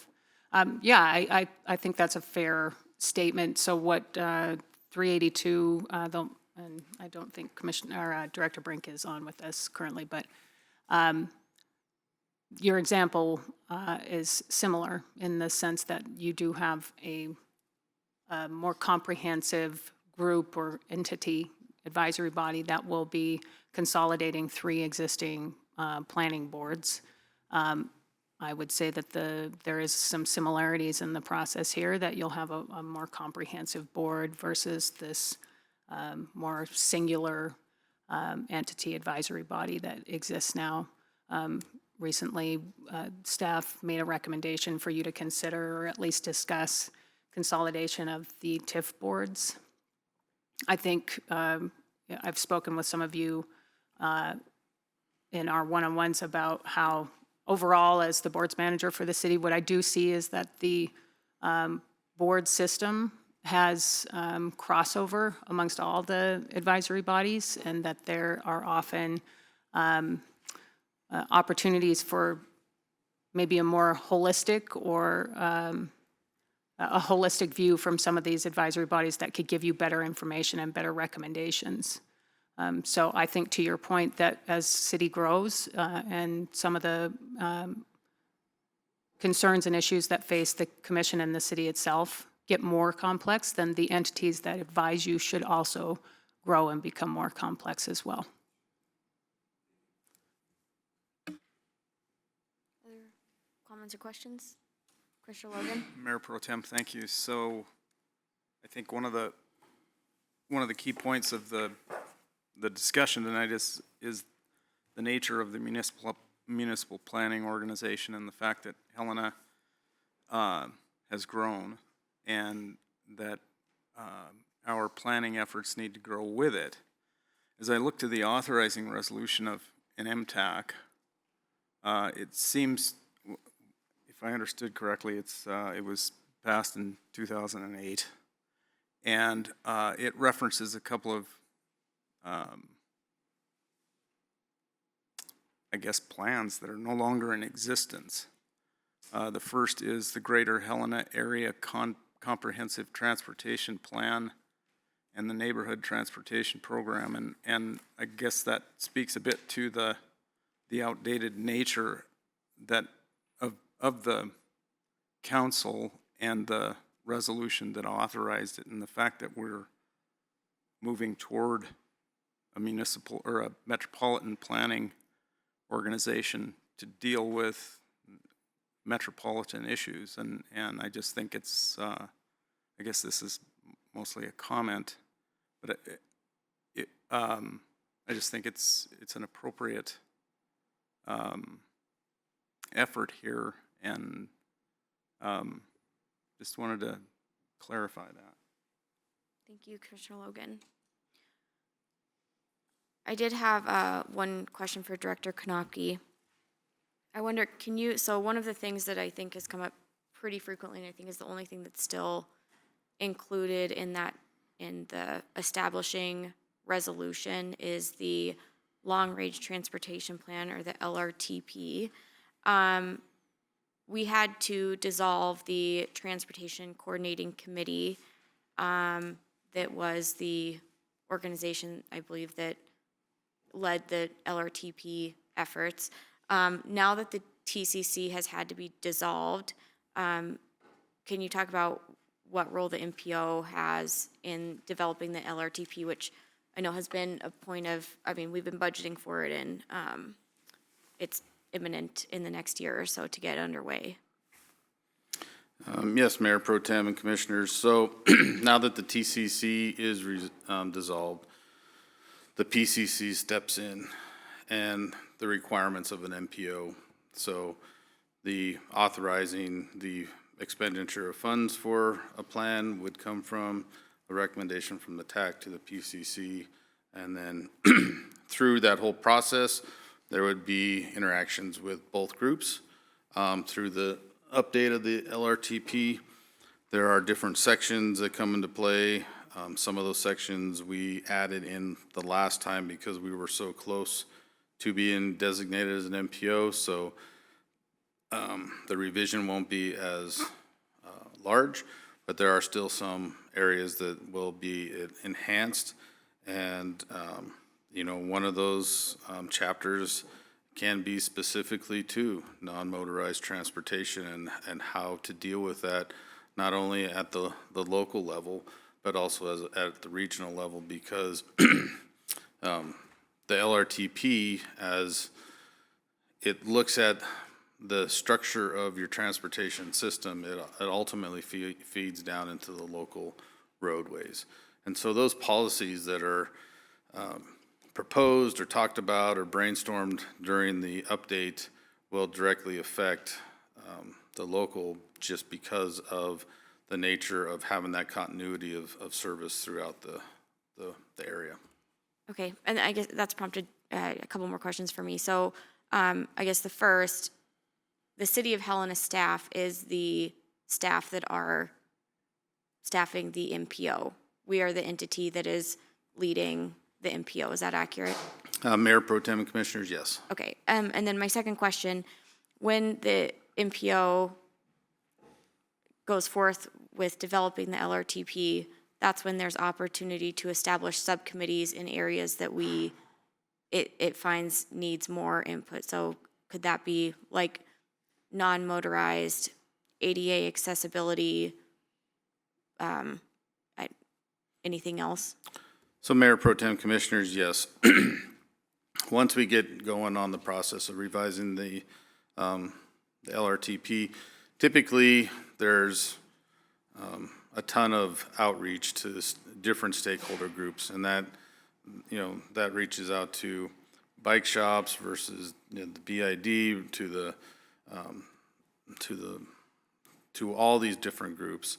And that's where they start focusing on certain aspects. So they'll group those public outreach events into, you know, non-motorized accessibility and, you know, among other things. So there'll be some play back and forth between the two, because obviously if you have pedestrian facilities, that directly relates to accessibility and how do we move forward with providing a more accessible, walkable, bikeable community, and, you know, eliminating some of these issues that we have out there that, you know, may be a hindrance for all modes of transportation, and that's where those policies come up. Okay, so one final question would be, should the proposed motion today pass to repeal the establishing resolution, staff would not consider that as the end of the road, but really the start of the new road in how the structure in which we are going to develop transportation systems in the community. Is that accurate? Mayor Pro Tem and Commissioners, yes. Okay. It's not like if this resolution passes tonight that, you know, I'm going to go and reallocate money to different areas. We're committed to all modes of transportation.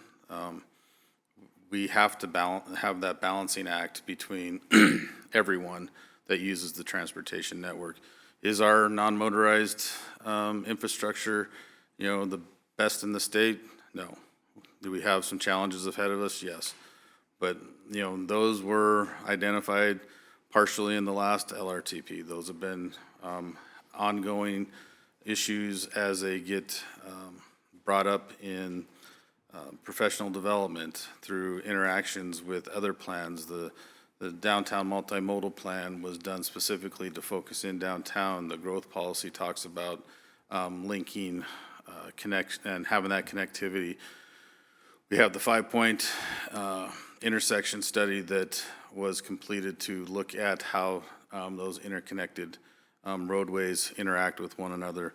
We have on Last Chance and Lawrence. We just gave you the commission the update on how we can better make that walkable and better for everyone downtown. We did the the inventory that now the city knows what we have, where we have it, and what is compliant and non-compliant, so that we can make a roadmap for that. And the whole intent behind that inventory is to come up with a formulated CIP that we can project over a number of years for steps to move forward to improve that, so that our community is walkable, more accessible to the different modes of folks. So I would say that no, we're not going to be the end-all be-all, because we recognize there are, like the RFBs, totally 100% behind RFBs, because they work better than a flashing yellow light or a marked or unmarked crosswalk because of different driver behavior. So I hope that answers your question. Yep, thank you. Okay, Mayor Pro Tem. Commissioner Shertliff. Thank you. Director Konopki, I was reading through the resolution, and I'll comment and then a question. The council will coordinate with the Lewis and Clark County on appropriate projects as well as other contiguous land management agencies. So it sounds like this resolution from 2008 kind of foresaw, 16 years later, the working within the county, not just inside the city. Do you expect that this non-motorized transportation individual will have kind of a larger seat at the table, maybe a louder voice, if they participate in this TAC? Mayor Pro Tem and Commission, I think that depends on the purpose that gets of the person that applies for that. But there's also the ADA coordinator for the city is on that, so that, you know, coupled with the non-motorized member, they can have that voice and advocate for those needs.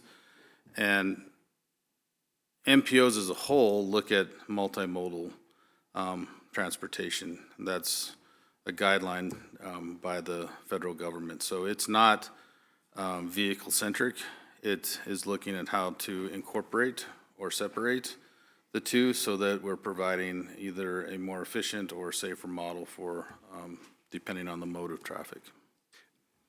Mayor Pro Tem, Director Konopki, you had mentioned the ADA individual that would be on the committee. Could you talk a little bit more about the other members or potential members? Mayor Pro Tem and Commission, I don't have those committed to memory at this point. Sorry about that. But there are, there's representatives from the planning departments of the county, East Helena and Helena. There's the Public Works Director from East Helena, the Transportation from Helena, and then Public Works from the county. I'm missing about 7 or 8 of them because there's 13, but I'd be happy to speak more about those at an upcoming meeting if you would like. Thank you. Okay, additional, Commissioner Reed. Thank you, Mayor Pro Tem. Just one last follow-up. I guess I continue to be concerned that we have an active group of our residents who focus on one very local issue, one piece of one very local issue, and everything I'm hearing is that those issues will be represented in a much larger organization that includes several jurisdictions. So looking at the recommendation, it's to alleviate potential for conflicting roles and redundant advisory board. Can you help me understand where is the redundancy from a very local focused, non-motorized committee, and how that would be redundant with an MPO, which is multi-jurisdictional and multimodal, as you said? I think, Mayor Pro Tem and Commission, I think where that statement comes from is the fact that if a policy is made by the PCC that conflicts with a local policy, then you have that conflicting actions and how to incorporate between, say, a local road connecting into, a collector or what have you. So I don't think that the voice is gone if this proposal were to pass tonight. My office door is always open for comments, questions. I get emails on a number of issues. And again, if those issues, in my mind, need to be brought to the commission, I bring those ideas up. That's how the rewrite of 742 came about, because of the large number of sidewalk variances, but also a more streamlined approach so that we can address the concerns of citizens. And I would say to you that I would do the same if this were to pass and a significant issue or issues were brought to my desk, that I would bring those to a commission meeting to have discussions and obviously publicly notice it, so that those folks could come and share their concerns along with my report. Mayor Pro Tem. Commissioner Logan. Thank you. Director Konopky, so can you speak to the staffing of both, of two? You're going to have staff that is part of the MPO, and then also staff, if an MTAC is retained, meeting those needs. Mayor Pro Tem and Commissioners, if an MTAC was retained, then obviously we'd continue to staff it along with the staffing requirements of the MPO. It would probably constitute some comp time or overtime depending on how those meetings were to fall, but we would make it work so that we are giving that staff support to those entities that we need to be there for. Okay. There's no further discussion from the commission. I will open it up to public comment.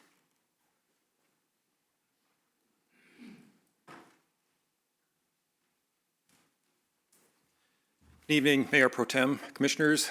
Again, my name is Greg Worth at 501 State Street. I am the current board chair, or current chair of MTAC. I will say on behalf of MTAC, what we know as MTAC, there's been speculation of what's going to happen with MTAC. All that we know is that we know there has been applicants that have applied and have not been appointed to MTAC.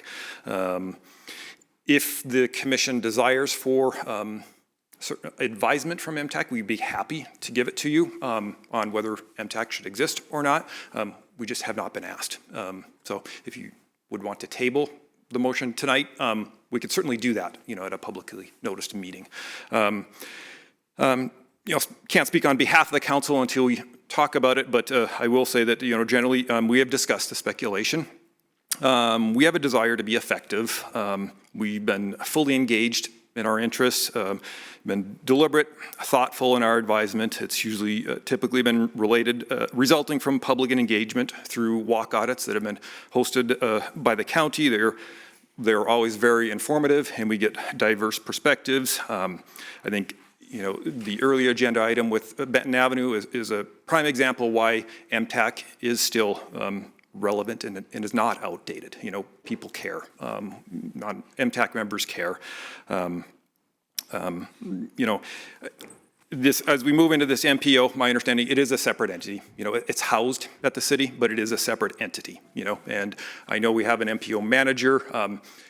Really the function of the MPO should be deferred to the MPO manager. The transportation service director and city employees, they have certain seats on the TAC, and that will be a diluted voice, in the broad functioning of how we talk about the metropolitan planning organization. They're not going to look at the details of school drop-off zones at Central School. The 15-mile-an-hour zones around Helena Middle School, the drop-off zone behind Helena Middle School. So personally, if you allow me to proceed, I'm not motivated by gratitude. I volunteer because I care. I'm motivated by providing safe routes to schools. The Centennial Trail completion, which would include the Henderson Street Bridge, sidewalks connecting our neighborhoods, so people can walk to essential services. So I'd ask that you deny the staff recommendation to dissolve MTAC. And further, I think we should ask the commission to develop a policy where staff is to be responsive and accountable to the advisory boards.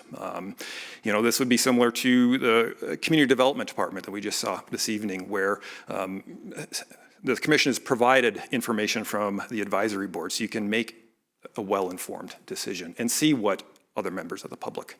So again, I enjoy being part of MTAC. I've really enjoyed the members, enjoy our discussions. So I would ask that you deny the motion to dissolve MTAC. Thank you. Additional comments?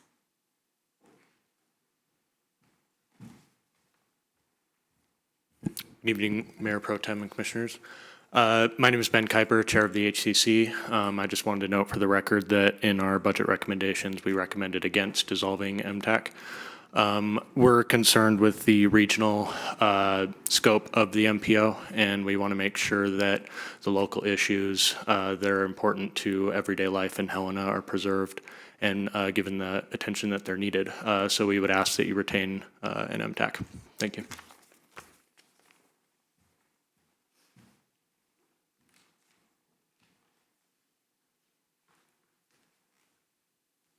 Mayor Pro Tem, members of the commission, I'm Lucas Wallace. As I mentioned before, I am a member of MTAC. I have been a member for, I believe, about 3 years. I'm here speaking on behalf of myself as a citizen because I don't think that non-motorized transportation is a niche interest. I'm not personally a bike rider. I walk to work often because it's easier to walk to work where I live than it would be to try to drive and park. But at the end of the day, everyone is a pedestrian at some point, even if they drive almost everywhere. You've got to walk from your car to wherever it is that you're ultimately going. And the decisions I think that we make as a city, the decisions that the MPO makes are going to affect our city for years to come. I think they're important decisions. It's easy to get it wrong.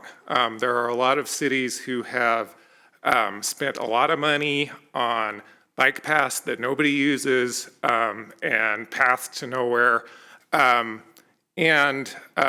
There's a pattern that has happened to a lot of cities where non-motorized transportation is not a priority, and so parking and more lanes becomes a priority, which makes it harder for people to walk or bike to where they need to go, which requires more parking and more lanes, and eventually a downward spiral to where it's unpleasant to be downtown.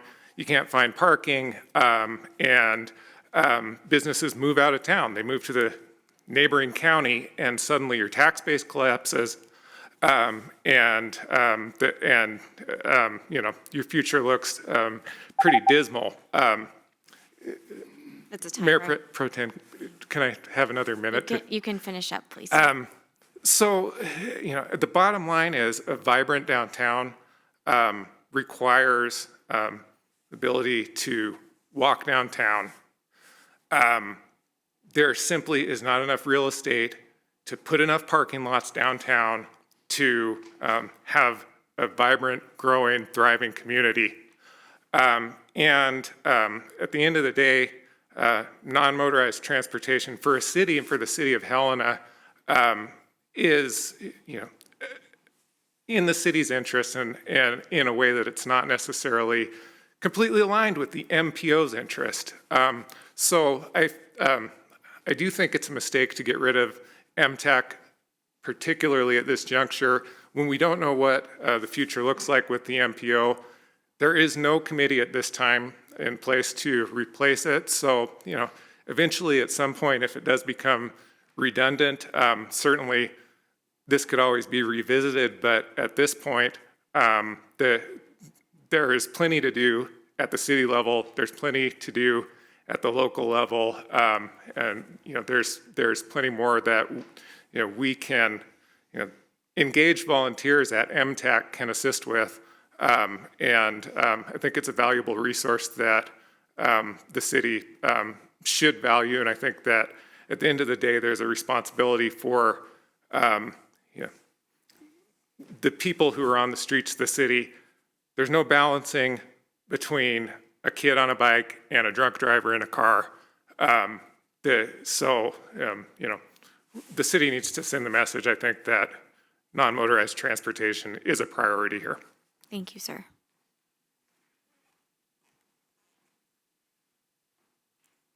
And I'd just like to remind folks that our standard is normally 2-minute public comment period, so I'd just like you to try to stick to it if possible. Mayor Pro Tem, members of the commission, Logan Smith again. So obviously transportation has been a really big topic this evening. And so hopefully it is seen that non-motorized transportation is a passion of so many of our community members. Whether it's safe routes to schools or commuters going downtown or to the Capitol complex, there is the need for strategic prioritization, not just a project here and a project there. And so one of the major concerns that I have as a citizen is that the one seat on the TTAC is going to minimize the expertise that an MTAC brings to the table. And so it'll further fall through the cracks. And I think it's really important for the transportation department to bring forward all non-motorized affected options for us to look at, as opposed to just this representation on the MPO. So I think that my concern is that it'll further deprioritize non-motorized transportation. And we want to make sure that we have a healthy community, we have a vibrant downtown and economic benefits for businesses and community connection. So I urge you to deny this. Thank you.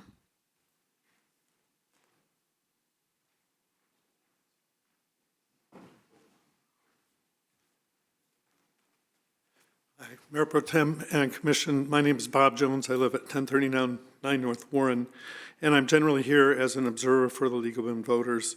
I would like to be able to answer to my league leadership a question about citizen engagement and citizen voice in an MPO. And I understand what I'm hearing and I'm seeing is that we have an engaged group of citizens here in our democracy, and we're not relying upon representatives alone to make those choices, those decisions. So I would like to, I guess I would suggest, not recommend, I don't want to go that far, but to maybe table this until we have an answer to that question. And then as citizen Bob Jones, I actually served for a short period on an MPO for a larger city and several counties around it. And my experience of MPOs was that they are places largely to attempt to adjudicate conflicts among differing entities, and that their success in those areas is very spotty. So one suggestion I would have, and it kind of goes with the idea of tabling, is that I think the National League of Cities probably has information about how effective MPOs are for accomplishing what. So I'd be very interested to see whether MPOs actually accomplish much. And I'm not hearing a lot of advocacy about that, either from Director Konopke and staff or from the questions you guys are asking. So that's another question. But for the League of Women Voters question of, okay, what are the democratic opportunities here for our citizens? If you do away with the MTAC, for example, what kinds of democratic opportunities are there in an MPO type of setting? So those are questions I would suggest and pose if you guys are interested in pursuing them further. Thanks. You.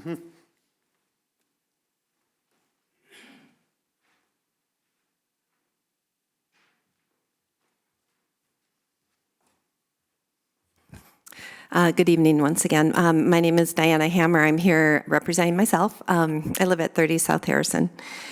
I am an HCC rep, and I have, in my role as an HCC rep, I've really appreciated the insights and the value that the non-motorized Travel Advisory Committee has brought to the HCC to help us be better informed as HCC reps. I've really personally appreciated that. And as a mom, when my kids walked to school, and for a while when Central School was closed, and we had we formed a walking school bus to get them safely from the Central School neighborhoods over to Central Link.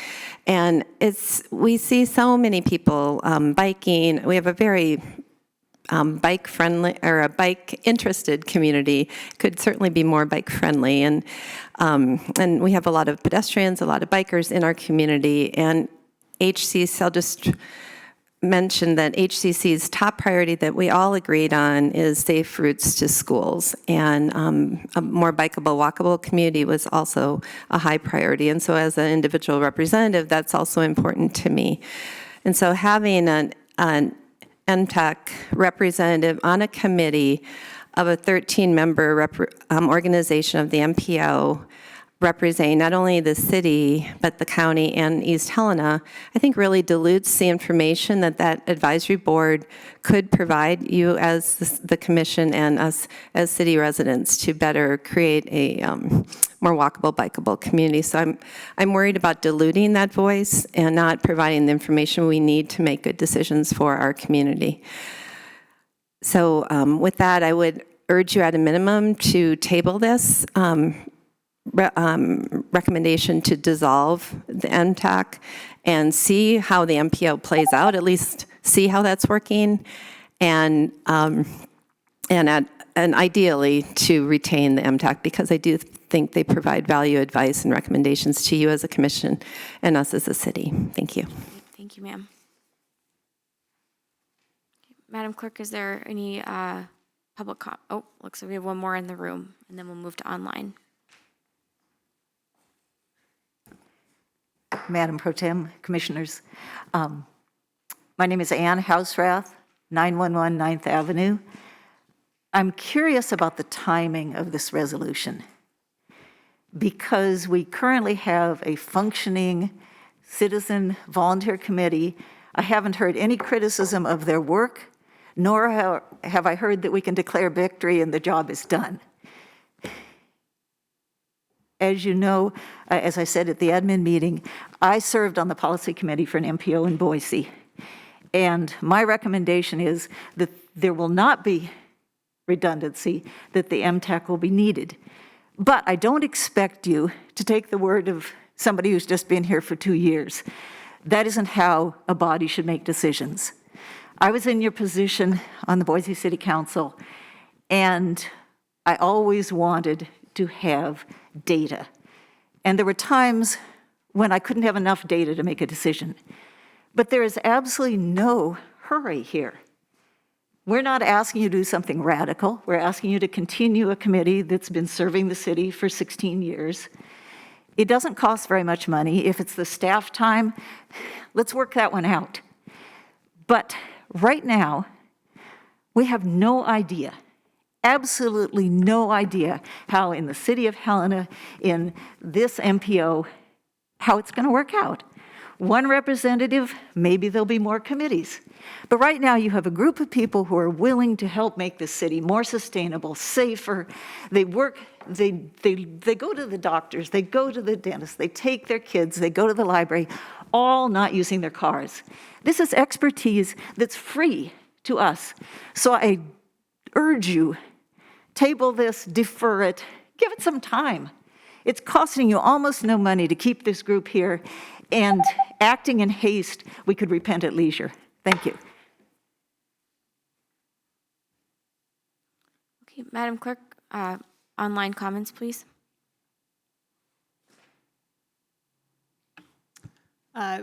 Mayor Pro Tem, first up I have Anna Metropoulos.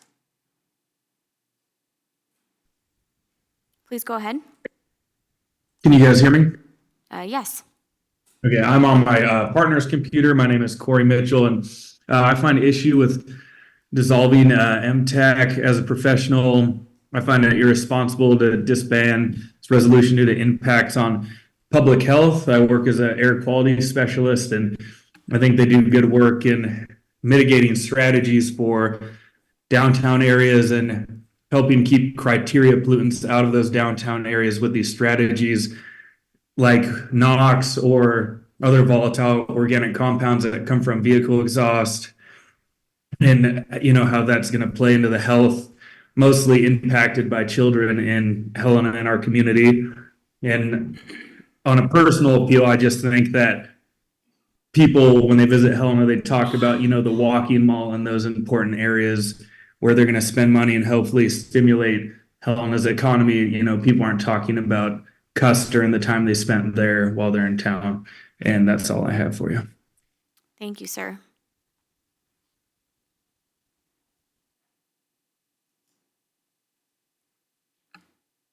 Mayor Pro Tem, next I have John Andrew. Mr. Andrew.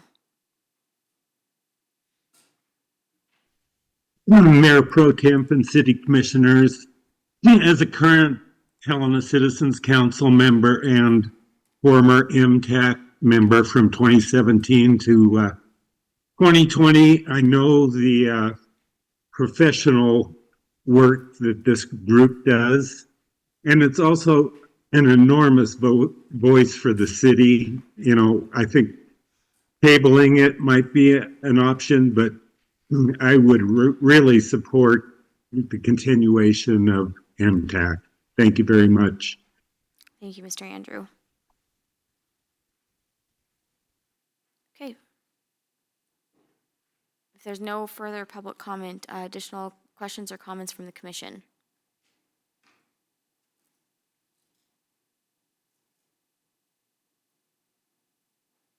Okay, seeing none. I might just make a brief comment. I think that, I'll say one. I think we've kind of been on a twofold track that has been happening concurrently. One, we have been going through a pretty specifically focused update of our advisory committee bylaws and structures, because we were finding that we had systems that really were not providing the commission with actionable recommendations, or really the ability for us to respond in a way that we all voted was needed to be improved. And so that was happening concurrently. So regardless if NIMTAC went away or not, that resolution would have to be replaced with our new resolution with the new bylaws that ensured, every meeting is properly noticed, there's consistency among what's reported to the commission, a whole list of things that makes the structure more understandable to the public and actionable from the commission. The parallel track that has been happening is that we have grown to a size that we now have become a metropolitan planning organization as qualified by the governor and the federal government.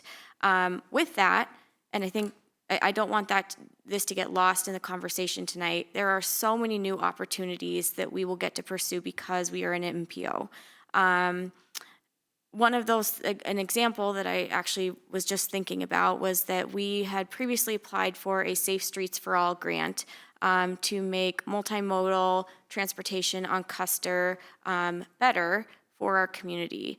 That grant was rejected and failed. One of the comments that we got back was that when your MPO is up and running, you have an MPO manager, reapply again with the additional data that we have collected from our LIDAR investments, where we now have an inventory of all of the sidewalks in our community, the condition they're in, where there are gaps. Truly tens of millions, well, actually close to hundreds of millions of dollars to actually repair that entire system, more than our entire budget for the city. However, because we now have an MPO and we have an MPO manager, we can apply again for this Safe Streets for All grant. That would ensure that we can pursue millions of dollars. Billings got, I think, $4 million for new sidewalks in our community. In previous conversations with the commission, there was a consensus that when we strategize about how we implement sidewalks, we will do it in a manner that prioritizes safe streets or safe routes to schools systems. And so we've been working really thoughtfully with the school district. We have quarterly meetings with the school district on a variety of topics, one of which is safe routes to schools. So I don't want any of that to get lost in this discussion. I will say that I think that we need a system for public comment that meets the needs of Helena in 2025, not 2005.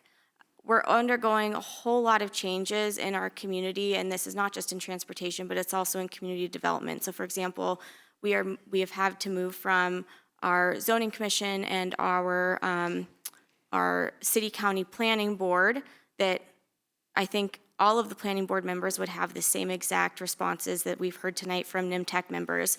Something that they really enjoyed, they got a lot out of, they learned something new every time they went to a meeting. But because our community has changed and because our funding structures are changing, we have had to move to the Land Use Planning Act, which requires dissolving that board and moving to a new structure that fits the growth of our community. And so I will say that I don't want to lose sight of our commitment to multimodal and non-motorized transportation. I think it's why that we advocated to staff and staff advocated in the creation of the MPO that there is a non-motorized transportation seat at the table and an ADA seat at the table. And why I think it's clear when the LRTP gets underway, subcommittees to provide this type of expertise in the development, the actual writing of the long-range transportation plan. And I would echo Mayor Collins when he says that by dissolving this board and focusing our efforts on the advisory bodies associated with the MPO, we can redirect resources and efforts towards initiatives that will have a more significant impact on promoting sustainable and inclusive transportation options for all residents. Now, if for some reason when we start writing the LRTP, we find that there are additional gaps, let's address those. But I want to make sure that we are able to move as efficiently and effectively as possible so that we can get this LRTP underway. We can have the MPO up and running so we can apply for the Safe Streets for All grant. I know our staff is probably just wants to hit their head against the wall every time I email and say, okay, can we apply for Safe Streets for All yet? And getting this MPO and the MPO manager is the first step in us being able to leverage these millions of dollars in federal funds to do that. So just some comments that I want to preface before we move to a motion and a vote, and really appreciate all of the public comment that we've all everyone has provided today, and the emails that we've received previously. And Commissioner Reed has a comment. Sorry, thank you, Mayor Pro Tem. Just a quick final comment. I think listening to the public comment and everything prior to that, I'm not sure it's an either-or situation. And I don't see anything that prohibits the MPO from moving forward and allowing us to do that if the MTEC continues to exist. But most importantly, I do see a gap between today, if we dissolve the MTEC, and when these subcommittees form. And I think that is my greatest concern. And so I will be proposing something where, with bylaw revision, which I appreciate the comments from Commissioner Dean, I think that is an important step, where we do not dissolve today, but we consider dissolving if it appears as though it is in fact redundant down the road. But that space between today and when the MPO is up and functioning and ready to identify gaps seems to be longer than I am comfortable with. Thanks. Mayor Pro Tem.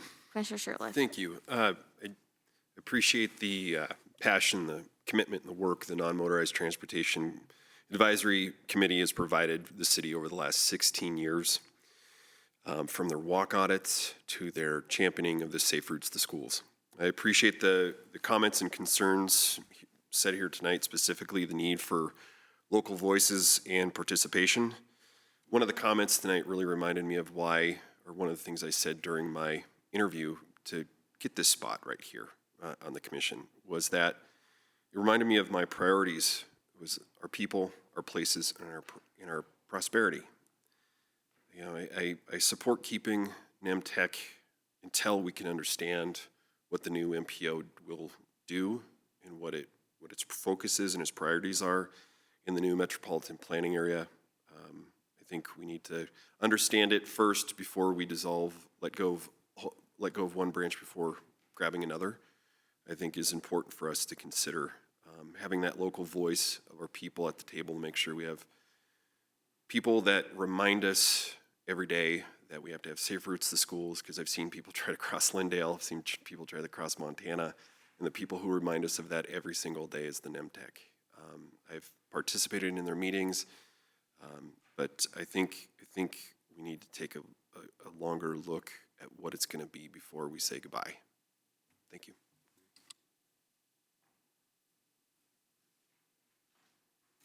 Okay.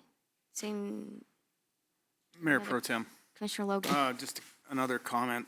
I do think the recommended approval is consistent. Well, I appreciate the mayor's and the Mayor Pro Tem's statements about, where we are as a community. And the mayor, I'll just reread that passage that he wrote, but this past October, the city of Helena was designated by the governor as a metropolitan planning organization due to its ever-growing population and boundaries. Due to the increasing size, the needs of the community are changing, and the issues facing Helena are not the same as they were 16 years ago, just as they will be different in another 16 years. And I think clearly Helena has grown to the point where we have been designated as a metropolitan area, and we need to adapt as such. I think the idea of dissolving an MTAC is consistent with the overall board review that we've undergone in the past couple of years. We would need to do it anyway. And I don't believe that the voice of the non-motorized community will be lost through this metropolitan planning organization. And so for those reasons, I'm supportive of the resolution. Great, thank you. Seeing no further comments, I'll entertain a motion. Mayor Pro Tem. Commissioner Logan. I would move to approve the resolution dissolving the Non-Motorized Transportation Advisory Council and repealing resolution number 19549 and any duties discharged to the council membership, staff, and commission shall be nullified.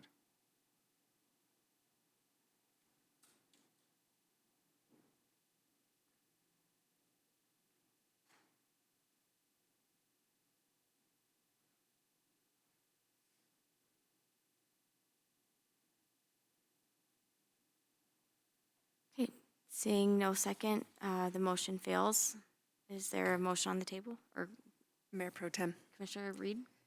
Thank you, Mayor Pro Tem. I move to table the resolution dissolving the Non-Motorized Transportation Advisory Council and repealing Resolution 19549, and any duties discharged to council membership, staff, and commission shall be nullified, and move the item to a future administrative meeting. I second. It's been moved and seconded. Any comments? Okay, seeing none. Madam Clerk, would you please call the roll? Commissioner Shertliff. Aye. Commissioner Logan. Aye. Commissioner Reed. Aye. Mayor Pro Tem Dean. Aye. The motion to table carries 4-0. Okay. We will go ahead and move on to public hearings. We have public hearing item A. Consider a resolution granting a conditional use permit to allow residents multiple dwelling units in a R2 zoning district. Planner Kyle Holland.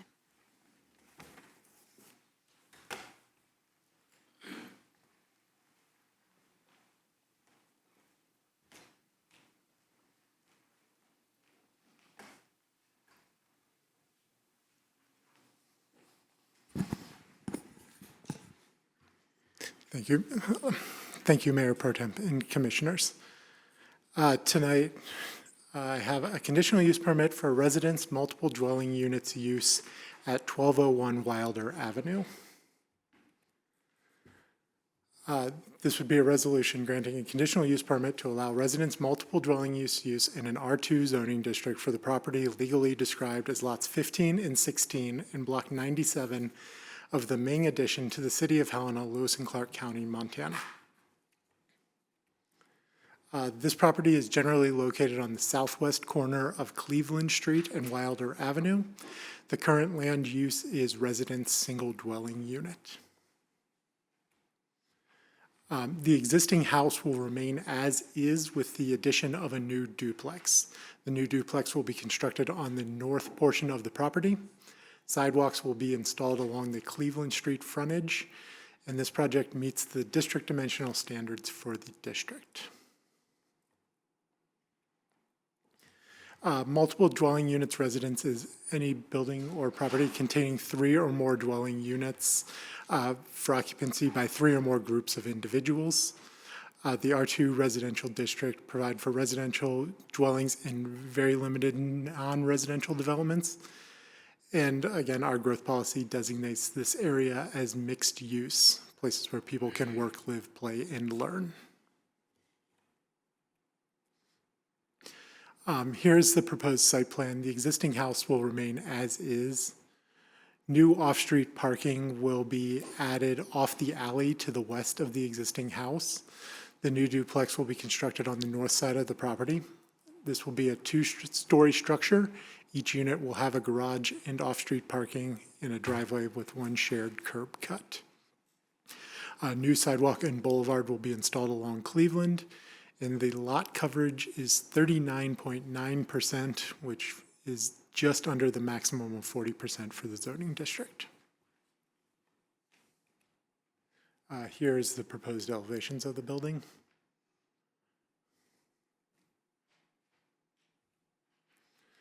Here's the property as it sits now. The upper picture is standing generally in the intersection of Cleveland and Wilder, looking at the north portion of the property where the duplex will be constructed.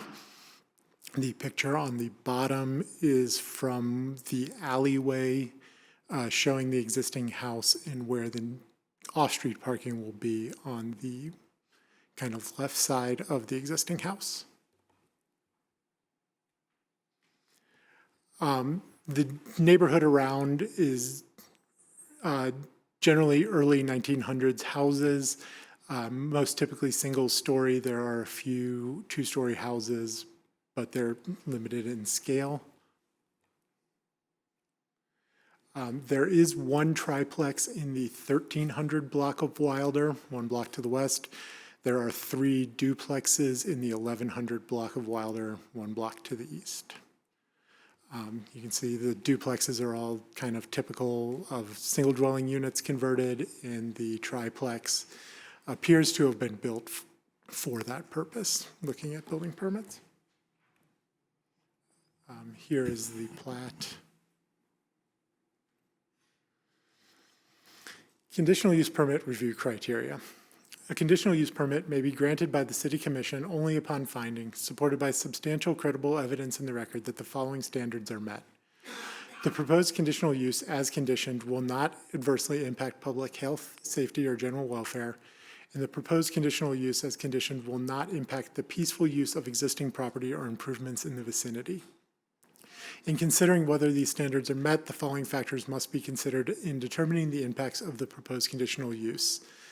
Location, character, and natural features of the subject property as it currently exists, type and size of the proposed structure and improvements in the relative location on the subject property, historical uses, established use patterns, and recent changes to the neighborhood, conformity of the proposed use with a neighborhood plan if one has been adopted, current and proposed pedestrian, vehicular, and bicycle traffic, including ingress and egress, whether the use is consistent with the Helena Climate Change Action Plan, whether the proposal meets the zoning dimensional standards without the need for variance, hours of operation, noise, glare, odor, and express public opinion related to these factors. Any one factor may be sufficient to find adverse impacts and justify denial.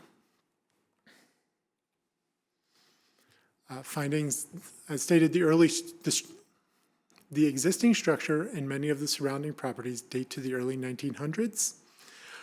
The project supports the following goals and objectives of the growth policy. Goal 2, supporting housing that is safe, available, accessible, and affordable.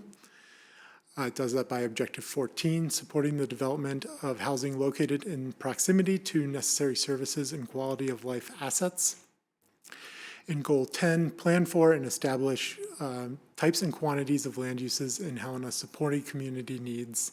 It does that by objective 78, encouraging infill development on vacant or underutilized land within the city. The proposed project will improve pedestrian traffic by installing sidewalk along Cleveland Street. The addition of the 2 dwelling units is expected to add less than 20 vehicular trips per day to the area. And the residential use conforms with the surrounding uses and impacts such as noise, odor, and hours of use by being another residential use. Department comments. Transportation stated that garages must be 20 feet back from the property line, and they do meet this requirement. All new and existing sidewalks, including ADA ramps, must meet current standards. Building and fire will review when it is submitted for permitting. Address stated that while this is advertised as 1201 Wilder, and that is the current address, because the duplex will face Cleveland, that will have to be addressed off of Cleveland. And because of that, it will change the Wilder address to Cleveland as well. Public Works provided no comment, and the HCC, the Police Department, and Parks Department did not provide reviews. Again, the Zoning Commission meeting was legally noticed in the independent record. Neighbor notices were sent to property owners within 150 feet on both April 26th for the Zoning Commission and on May 30th for this meeting. As of today, 5 comments in opposition, 1 comment in partial support, and 1 petition against the proposal have been received, and you have all of those in the packet. At the May 14th Zoning Commission meeting, the motion to recommend approval of the resolution failed on a 2-3 vote. And so for your consideration, a move to grant approval of a resolution granting a conditional use permit to allow a residence multiple dwelling units use in the R2 zoning district for the property legally described as lots 15 and 16 in block 97 of the Ming addition to the city of Helena, Lewis and Clark County, Montana. And are there any questions for city staff at this time? Thank you, Planner Holland. Any questions or comments from the commission? Sure. Okay, Commissioner Logan.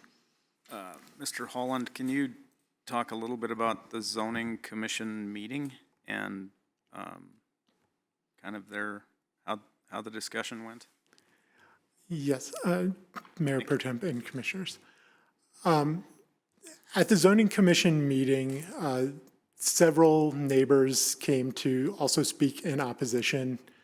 There were concerns about parking, increases in traffic, and stormwater management specific were the 3 major topics that were discussed by people in the neighborhood. This Cleveland Street exists as a path from the school on the other side of Euclid there to the residential neighborhood. And so this is heavily traversed both by pedestrians and vehicles coming to and from that school. So there were concerns in the neighborhood about the addition of more traffic and more on-street parking, tightening up that road. As stated in the review criteria, public comment is one of the expressed items that can be considered for denial, and that is how the Zoning Commission chose to vote.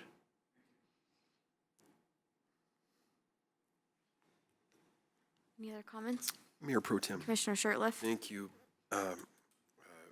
Planner Holland, I got a quick question regarding, I know it's an R2. Does that allow for Airbnbs, short-term rentals? Mayor Pro Tem and Commissioners, yes, the city of Helena doesn't have any restrictions on short-term rentals. So basically, any dwelling within the city could be utilized for that. Okay, quick follow-up. Do we know the intent of this housing? Is it for housing or is it for Airbnb, I guess, to clarify my first question? I believe it is for housing. The applicant is here and they can speak to their rental model. Any other comments? Commissioner Reed? Thank you, Mayor Pro Tem. I'm quickly going through the notes, and perhaps it's in here, so forgive me if it is, but the issue of stormwater drainage, was that sufficiently addressed by Public Works? Or do we have any review on that? Thank you, Mayor and Commissioners. No, we don't have anything specifically from Public Works from that. The concern was that this is kind of a heading towards a low spot, and drainage from the surrounding goes to specifically the north side of Cleveland, I believe is what was stated by the commenters. So there was concern about the additional impervious surface being created, just creating more runoff potential. But no, Public Works did not comment on this when they did their review and did not get further. Just a quick follow-up. So my assumption is if Public Works did not make any comment, that there is no identified concern about stormwater drainage. Is that accurate? Correct. Thank you. I did have a question, Planner Holland. So from the public comments that I read, and I'm sure we'll hear some of them tonight, it sounds like the biggest concern right now is parking and availability of parking. I know that there are a handful of vacant lots or older homes that have been raised in the neighborhood, and then a new duplex put up, one a couple blocks from here. And I'm just, one of the issues I think in the neighborhood frequently is boats, RVs, trailers on the street.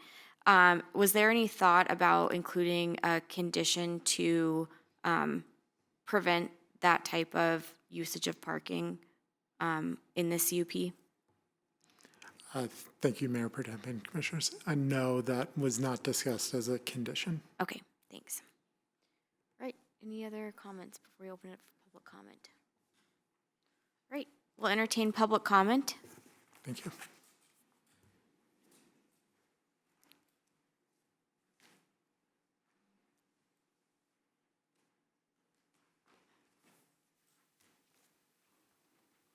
So, Mayor Pro Tem and Council, thank you. My name's B.G. Stumberg. I own the property at 1201 Wilder. I bought it about 5 years ago. The house was built in 1905, as I understand. It was in disrepair, and we did pretty much of a major facelift on it. The previous owner had put a roof on it. We painted the outside, put a deck on the outside, and then redid almost the entire inside, one way or the other, new flooring, new kitchen. Point being is I tried to fix it as a home for families. And that's been my niche as such. I do have a couple of Airbnb. Well, I have, 4 Airbnbs in town that we use. We're dissolving those right now because the Airbnb market is not really viable any longer in terms of just long-term rents and what you can get. This is going to be built as a family home. It's a 2.5 bath, 3-bedroom home on each side with the intent of renting to families. There was comments in the earlier deal about college students. That's not my niche. I have rented to college students in the past and have decided not to do that in the future. So I haven't rented to them like in 10 years. So that's just not where I've gone. If if you don't mind, I kept some notes from the previous thing. There were some comments about curbs, and we'll be fixing the curbs there. I actually built a duplex at 611 Wilder, and we had to redo all the curbs there and the sidewalks, and we would do that if we had to here. There is already a cut in the curb for ADA and a pass-through onto Cleveland. There were some comments in the previous meeting about the loss of value of the home. And to date, I've built 2 different duplexes, one at 1310 Poplar and one at 611 Wilder. Both instances, you can go back and look at the tax records, has lifted the value of the properties, and I'm assuming the value of the adjoining properties as well. So that would probably be a plus for everybody long term. Initially, it'd be, you got to go through the building process. It'd probably take about 8 months to do this. The drainage issue. If I don't know how to pull this back up, but if you look at the curb or the diagram that he had the pipes going out to a drain on the far side of Wilder. There, yes, on this one, if y'all could look at that, yeah. There's a 4-inch pipe, that's a sewer pipe going out to the sewer main, and I don't know if we can do this or not, but my thought is that we would, I gutter all my houses.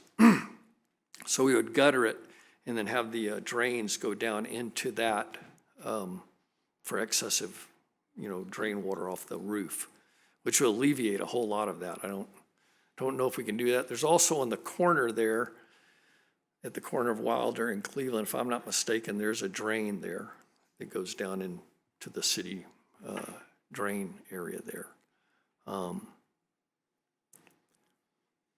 There was some discussion about yard, and there won't be a whole lot of yard, but there'll be plenty of yard for children who have imagination.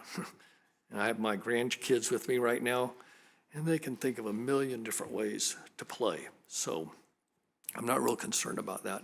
The off-street parking on the left of the existing house is not there presently. It's fenced across the alleyway. And what I would do is just cut the fence off at an angle so that you can come in and park there. And there's not much of a drop there. I think it's about 18 inches. And we would just pave that so that the existing house would have parking off-street. They now park on the street. So if I could entertain any questions.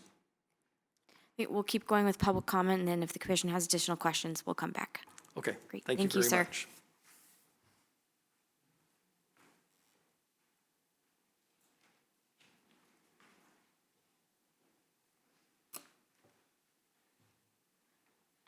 Good evening, Commissioners and Mayor Pro Tem. I have a map here. Can I pass? You can give it to the clerk, and she'll pass them out. Thank you, ma'am. And what you're looking is a satellite map of the one block between Euclid and Wilder Avenue of Cleveland. The red arrows show existing east-west access onto Cleveland from the town pump, White Knight, and the alley, which is used by home beautifiers and the trucks that deliver to town pump. The yellow highlighted areas are on-street parking used by delivery trucks for town pump.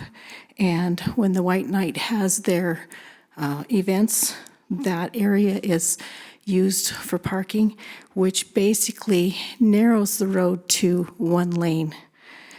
We get north-south traffic coming off of Euclid and from the neighborhood coming up toward Euclid, and it's a safety issue. A lot of times when we're trying to get home, we have to stop and wait in the intersection for traffic to come out of those areas so that we can go north on Euclid Avenue. or on Cleveland Street.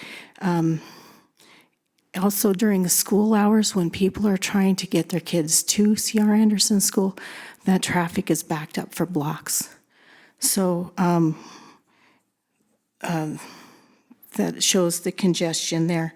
The proposed driveways would have at least 4 more cars coming in and out of that area on the north side of that block. A lot of the neighborhood comes to Cleveland and comes up toward the stoplight so that they can get onto Euclid to get to work faster. There's already been one rollover accident on the corner of Cleveland and Wilder, so we know that there's an issue there. And there really hasn't been a whole lot of discussion of what's going to happen to our property values or our property taxes if this goes through. We're on a fixed income, our neighbors are on a fixed income, and so, this is a big concern for us. So we would like you to vote against this. Thank you. Thank you, ma'am. Ma'am, could I please ask you to state your name for the record? Oh, I'm sorry. My name is Connie House, and I live at 1217 Wilder Avenue. Thank you very much. Thank you.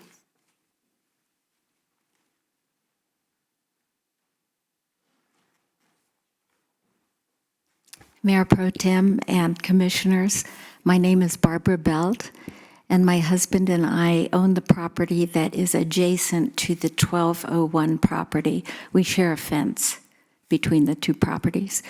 So I think one thing that was left out of the discussion by the property owner that wants this high-density build is Cleveland is a very busy street already, and particularly during the school year. There are lots of kids that walk up to the C.R. Anderson Middle School, and they're old enough to go by themselves. They don't have adults watching out for them. There's lots of traffic during the morning rush hour going to the C.R. Anderson School and also going into town and to the state office buildings. So it is a very busy block, that particular block. The businesses, our block shares, half of it is residential and the south half is commercial. And the commercial businesses are very successful. On the corner of Cleveland and Euclid is a gas station, which has a casino and a mini mart. And so often there are pedestrians walking up Cleveland to go to the mini mart or the casino, and they park for a time there.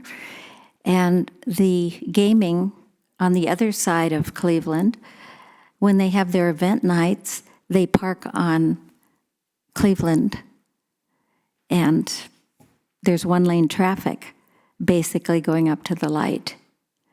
The other issue, I think, besides safety for children, is the runoff. The water cascades all the way from La Grande Canyon, which is a very steep going south from the base of Mount Helena, all the way down Cleveland, crossing Euclid, and it pools on the other side of Wilder, on the downside of Wilder. And the neighbors across the street from us often have very deep parking areas, and so they have to park elsewhere. The neighbors on the other side of Cleveland and Wilder, the city actually built a retaining wall so the cascading water would not go into their yard and their basement egress windows. So we also have egress windows. This new build takes up 40% of the property, as the owner stated, but there's also patios, driveways, sidewalks, and this parking space between the existing house and our existing garage studio. And so all of that runoff, we have egress windows on that side of our building too, and all that runoff may impact our property. So those are the things I worry about when I think about this new build in this particular block. I don't think the traffic on Cleveland was considered when they made this plan. And 4 to 6 more cars, where are they going to park? They could use the driveways, but kids are walking during rush hour, and cars backing out of driveways present a safety standard. So anyway, I urge you to vote no on this proposal in this particular block. Thank you. ma'am.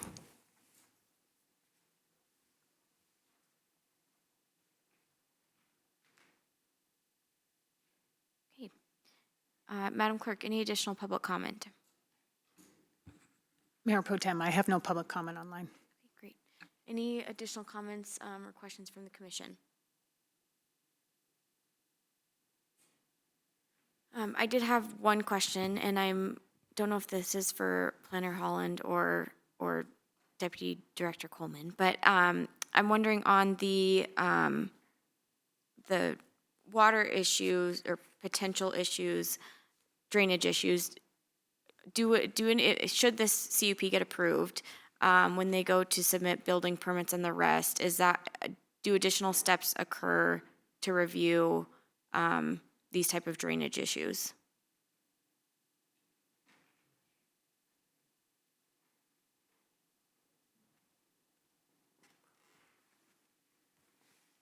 Thank you, Mayor Pro Tem and Commissioners.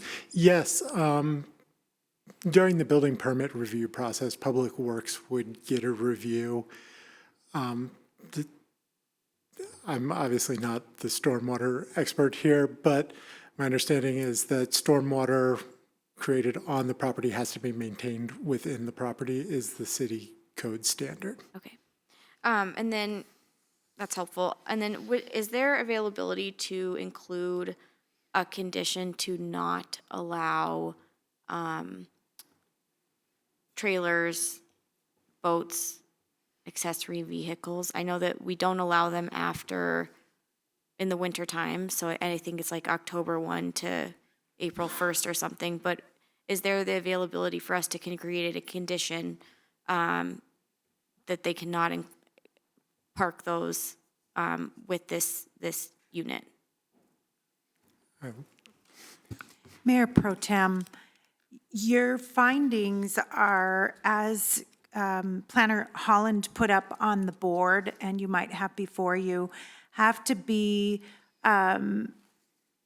substantial, credible evidence found that the following standards are met. And so as conditioned, the proposal cannot adversely impact the public health, safety, or welfare. And then the second finding is that it will not adversely impact or impair the peaceful use of existing property or improvements in the vicinity in the zoning district. And so any conditions that you would propose would have to be linked back to those two standards. And so if you can find through substantial credible evidence that it's supported, you can create a condition to ensure that those are met. That doesn't directly answer your question, but I think that a proposal for parking on the streets, what you have heard is some concerns about parking from existing property owners in the area.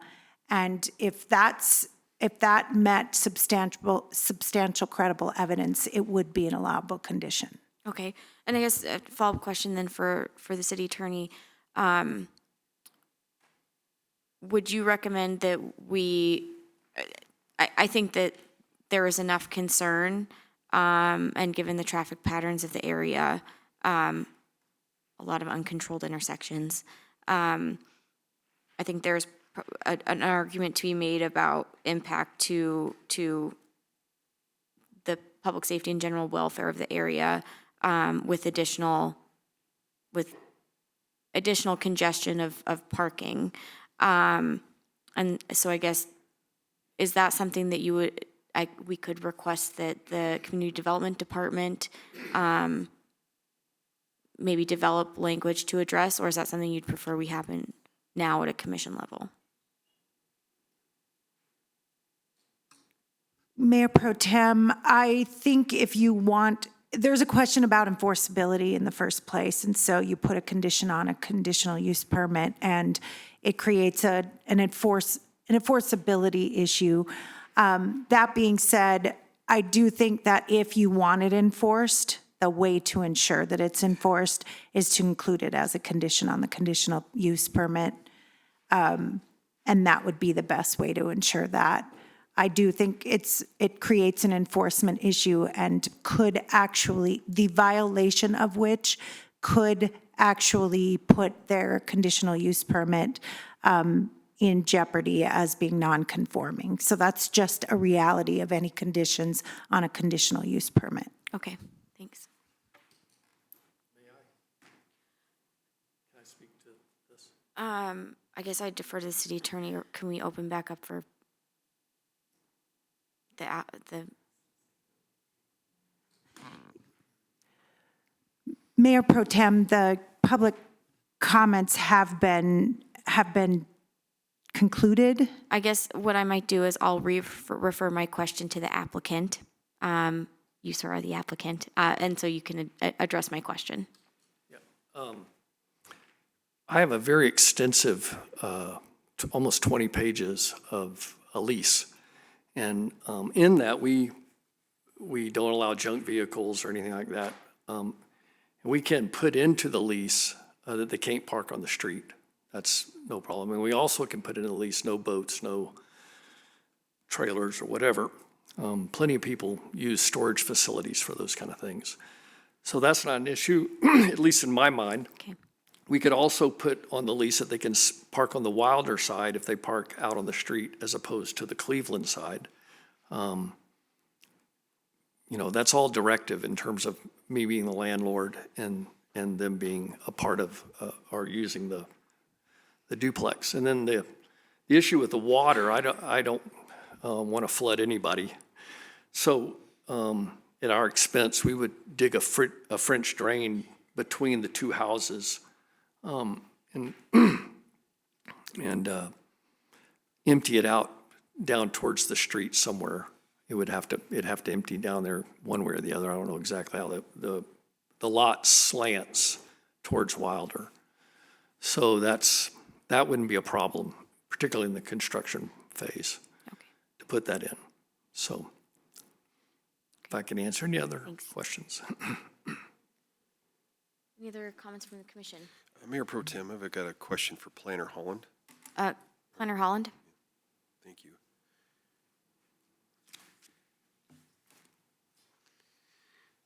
I'm looking at the site plan and looking at the house along with the patio. Does the patio give enough room between the property line and the patio itself? Is there enough room there by city code? Thank you, Mayor Pro Tem and Commissioners. Patios are allowed within the setback, decks are not. We make a distinction between patios and decks because of the elevation off of the ground level. That the deck or anything else that is above grade is not allowed in the setbacks, but patios and driveways, because they're flush, are allowed. Okay, thank you.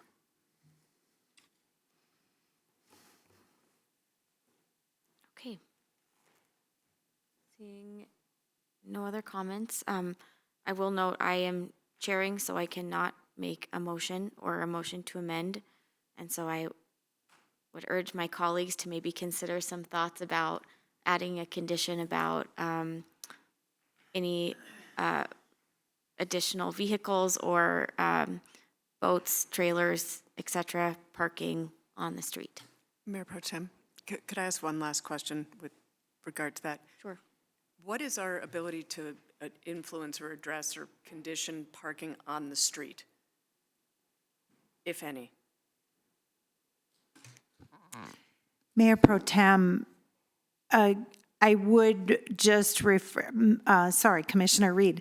I think you're asking because it's off the property itself, and so the conditional use permit would be, because it's a city right-of-way, that abuts the, and I'm assuming it is, Cleveland is the one you're talking about, city right-of-way, and the existing use and the impacts it could have on public health, safety, and welfare, and I'm just going to the two standards in the statute, Number one is public health, safety, or welfare, and then adversely impact the peaceful use of existing property, you would be allowed to grant a conditional use permit based upon the actions of the use inside that conditional use permit. So you're not actually saying, you're basically saying they can't use the right-of-way, which is a city property. Just a quick follow-up, because if the condition is that way and somebody down the street parks their RV on that street, would we have a problem with the conditional use permit? Mayor Pro Tem, Commissioner Reed, no, that is the exact enforcement issue that I raised, that, city staff would take a complaint on and have to look into it and then see if it violates a conditional use permit, but it should not be someone else's RV parked in front of that space that would jeopardize a conditional use permit. Okay, and sorry, just one last follow-up. Forgive me for being pedantic, but if they were found to be in violation of their conditional use permit because of parking of an RV in front of their home, what is the implication of that for the permit on a house that's been built?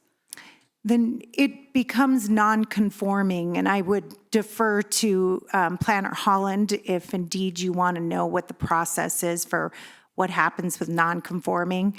I might remind you that we've had several conditional use permits in non-conforming conditions, and sometimes we change the ordinance, sometimes there's an action against them to get them into compliance.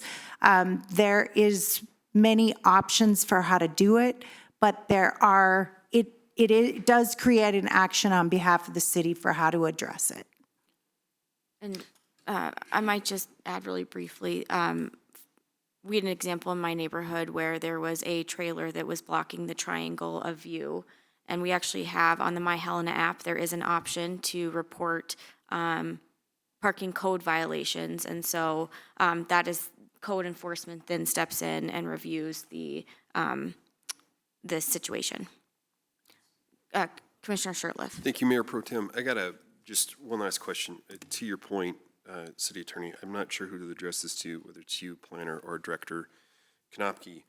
Could we solve the issue with residential parking signs? Would that be helpful to only allow for parking by the resident? Would that help solve this issue? Mayor Pro Tem, Commissioner Shurtleff, I think that's a whole separate action that I'm not sure you can take here pursuant to it. I know you cannot take that pursuant to a conditional use permit, but that is a whole separate action that I don't know what would be the process. Director Konopke would likely be able to speak to that. Mayor Pro Tem Commission, typically the residential parking permits are brought by the residents of the area, and then that is brought forward for consideration. If that area included this duplex, then they would be able to purchase their permits as well. So it's public parking on the street. There are areas that we have issues with this type of situation. Thank you. Okay. Any other comments? Seeing no further comments, I'll entertain a motion.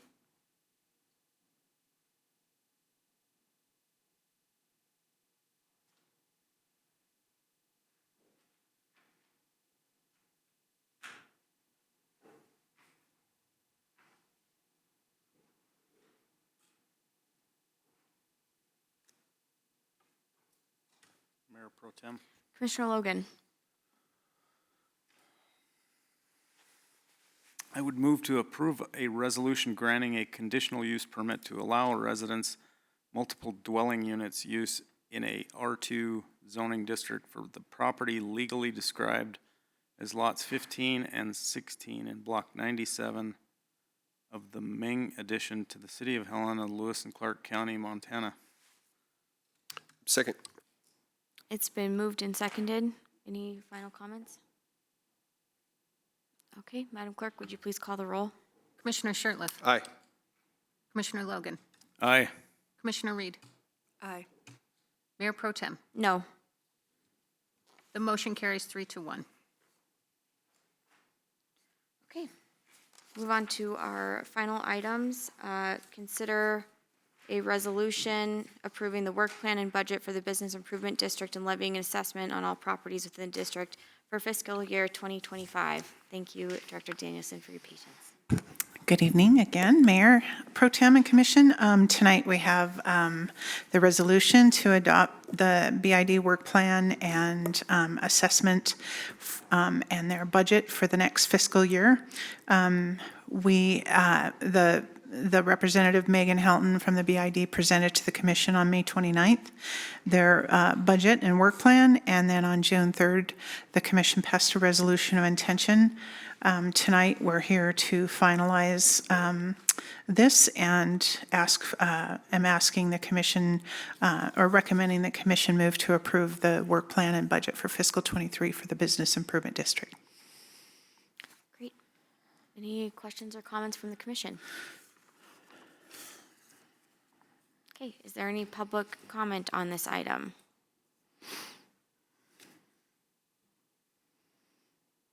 All right, seeing none, I'll entertain a motion. Mayor Pro Tem. Commissioner Shertliff. Thank you very much. I move to approve a resolution approving the work plan and budget for the Business Improvement District, levying an assessment on all properties within the district for fiscal year 2025. Second. It's been moved and seconded. Any final comments? Seeing none, Madam Clerk, would you please call the roll? Commissioner Shertliff. Aye. Commissioner Logan. Aye. Commissioner Reed. Aye. Mayor Pro Tem Dean. Aye. Motion carries 4-0. I'm out of order. Next on our agenda, consider a resolution approving the work plan and budget for the Tourism Business Improvement District and levying an assessment on all properties within the district for fiscal year 2025. Thank you, Mayor Pro Tem and Commission. Like the Business Improvement District, tonight we're finalizing the Tourism Business Improvement District resolution, their budget and work plan for fiscal year 25. They presented their work plan and budget to the Commission on May 29th. On June 3rd, we had the resolution of intention, which the Commission passed, and tonight is the resolution finalization, and I'm happy to answer any questions that you might have. Any questions or comments from the Commission? Great. Any public comment? Okay, seeing none, I'll entertain a motion. Mayor Pro Tem, Commissioner Reed. I move to approve a resolution to approve the work plan and budget for the Helena Tourism Business Improvement District and to levy an assessment on all property within the district for fiscal year 2025. Second. It's been moved and seconded. Any final comments? Seeing none, Madam Clerk, would you please call the roll? Commissioner Shertliff. Aye. Commissioner Logan. Aye. Commissioner Reed. Aye. Mayor Pro Tem Dean. Aye. Motion carries 4-0. Okay, and our final item for consideration, consider a resolution adopting the preliminary budget, budget authorities, and appropriations for fiscal year beginning July 1, 2024, and ending June 30th, 2025, and setting the salary for the municipal court judge. Director Danielson. Thank you, Mayor Pro Tem and Commission. Tonight we have before you the preliminary budget for fiscal year 2025. This budget only varies slightly from the budget that was presented by the city manager on June 3rd. Just a couple of fixes to an item in the finance budget to adjust for our legacy Naviline system, but then I ended up reducing audit costs to try to accommodate that budget impact. And then there was a slight capital adjustment in the building fund for their copier. It came in a little bit higher by a couple $1,000s. And finally, we moved the expenses for location costs, utility location costs out of the building fund and over to the water and wastewater funds. But and then there was a adjustment in the liability insurance fund based on some recent communication that I got from MMIA that actually increased our liability and insurance costs from my original estimate. So I try to get close on that, but I never know until I actually get the invoice. So other than those small changes, nothing has changed from the presentation on June 3rd. I know that over the course of April and May, city staff and the city manager presented all their budgets to the commission. There was a lot of lengthy discussion and good presentations by all our department heads. I appreciate all their participation in the budget process and the engagement from not only the public but the HCC. At this point, I don't have anything more to add. I know it's a big budget. It's over $100 million. It's in one of the more important documents that the commission gets to weigh in on and present. So I'm happy to answer any questions that you may have at this time. Okay, questions or comments? Commissioner Reed. Thank you, Mayor Pro Tem Dean. Just a question. I know there were discussions about the now formed Parking Commission and some possible opportunities within the Transportation Department parking budget to provide some opportunity for them to make some recommendations and have some funding to use. Where did we land on that in this document? I'm not sure who's. Mayor Pro Tem and Commissioner Reed, at this time, the parking budget does not have any other resources. The Director of Transportation Services did provide some estimates about what it would cost for the striping, and I believe it was around $30,000. So funding for that would have to come from either the general fund or general capital fund reserves. Thank you, Mayor Pro Tem. So that we don't currently have anything in this budget that would be usable by the Parking Commission or by the city based on recommendations from them. Is that accurate? Not at this time. Thank you. Although, Yes, City Manager. Mayor Pro Tem Commissioner, that can be changed with a budget amendment. So if the commission is so inclined, we'll have good cost estimates based upon a proposed project, and we can come forward and engage the commission on a future budget amendment if that project is something that you want to pursue. Okay. Any other comments? Before we open it up for public comment, I just want to take a minute, fitting at the end of a 3-hour meeting that Sheila Danielson is presenting, given the long many months that she's been putting this budget together. So I appreciate it. We appreciate all of, I think the full commission appreciates all the staff's work in getting to this place. It's a very big undertaking.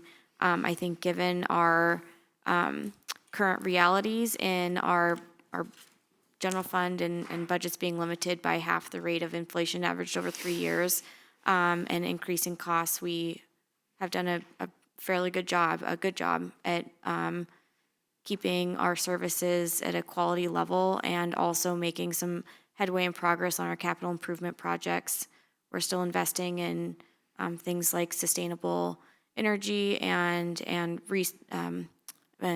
projects for the community. We included the sidewalk loan program again. And I will say, once again, like I said at the last meeting, in August, our actuals will come in from the Department of Revenue, which will tell us exactly how much revenue we will have. And at that point, I'll be prepared to make an amendment to get our staff to a 4% cost of living adjustment if those actuals come in above, which frequently they do. We just budget very conservatively.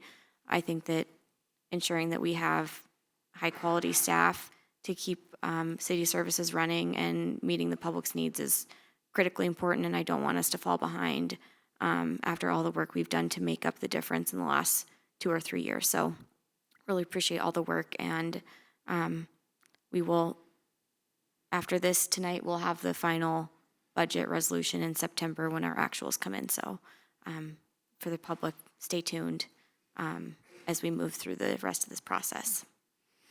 So with that. Mayor Pro Tem, I just might also add to address Commissioner Reed.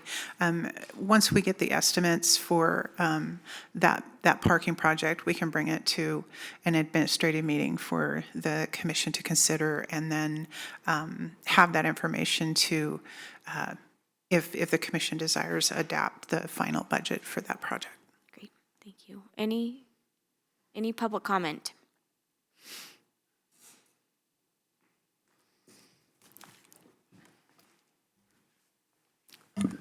Good evening, Mayor Pro Tem and Commissioners. I'll be brief. I know you all read our recommendations. I just wanted to extend our gratitude to how accommodating the city was to our process through these budget recommendations. And as we move into the final budget, we will continue to follow what goes on, and it's possible that we could bring some more recommendations forward. That said, if there's anything that you would specifically like our input on, please let us know, and we'll get that recommendation to you.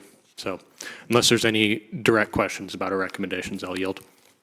Thank you, Mr. Kuiper. Thank you. Okay. Seeing no other public comment, is there any additional comments from the commission? Great, I'll entertain a motion.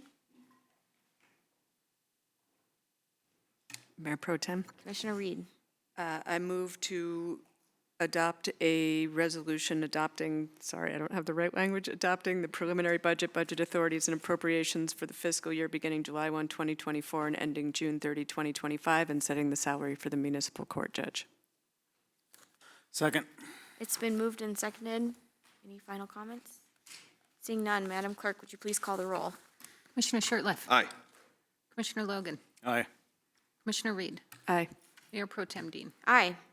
The motion carries 4-0. Okay, I will open it up. Is there any other public comment on any item not discussed on this agenda? Okay, seeing none. Thanks so much, everybody. This meeting is adjourned.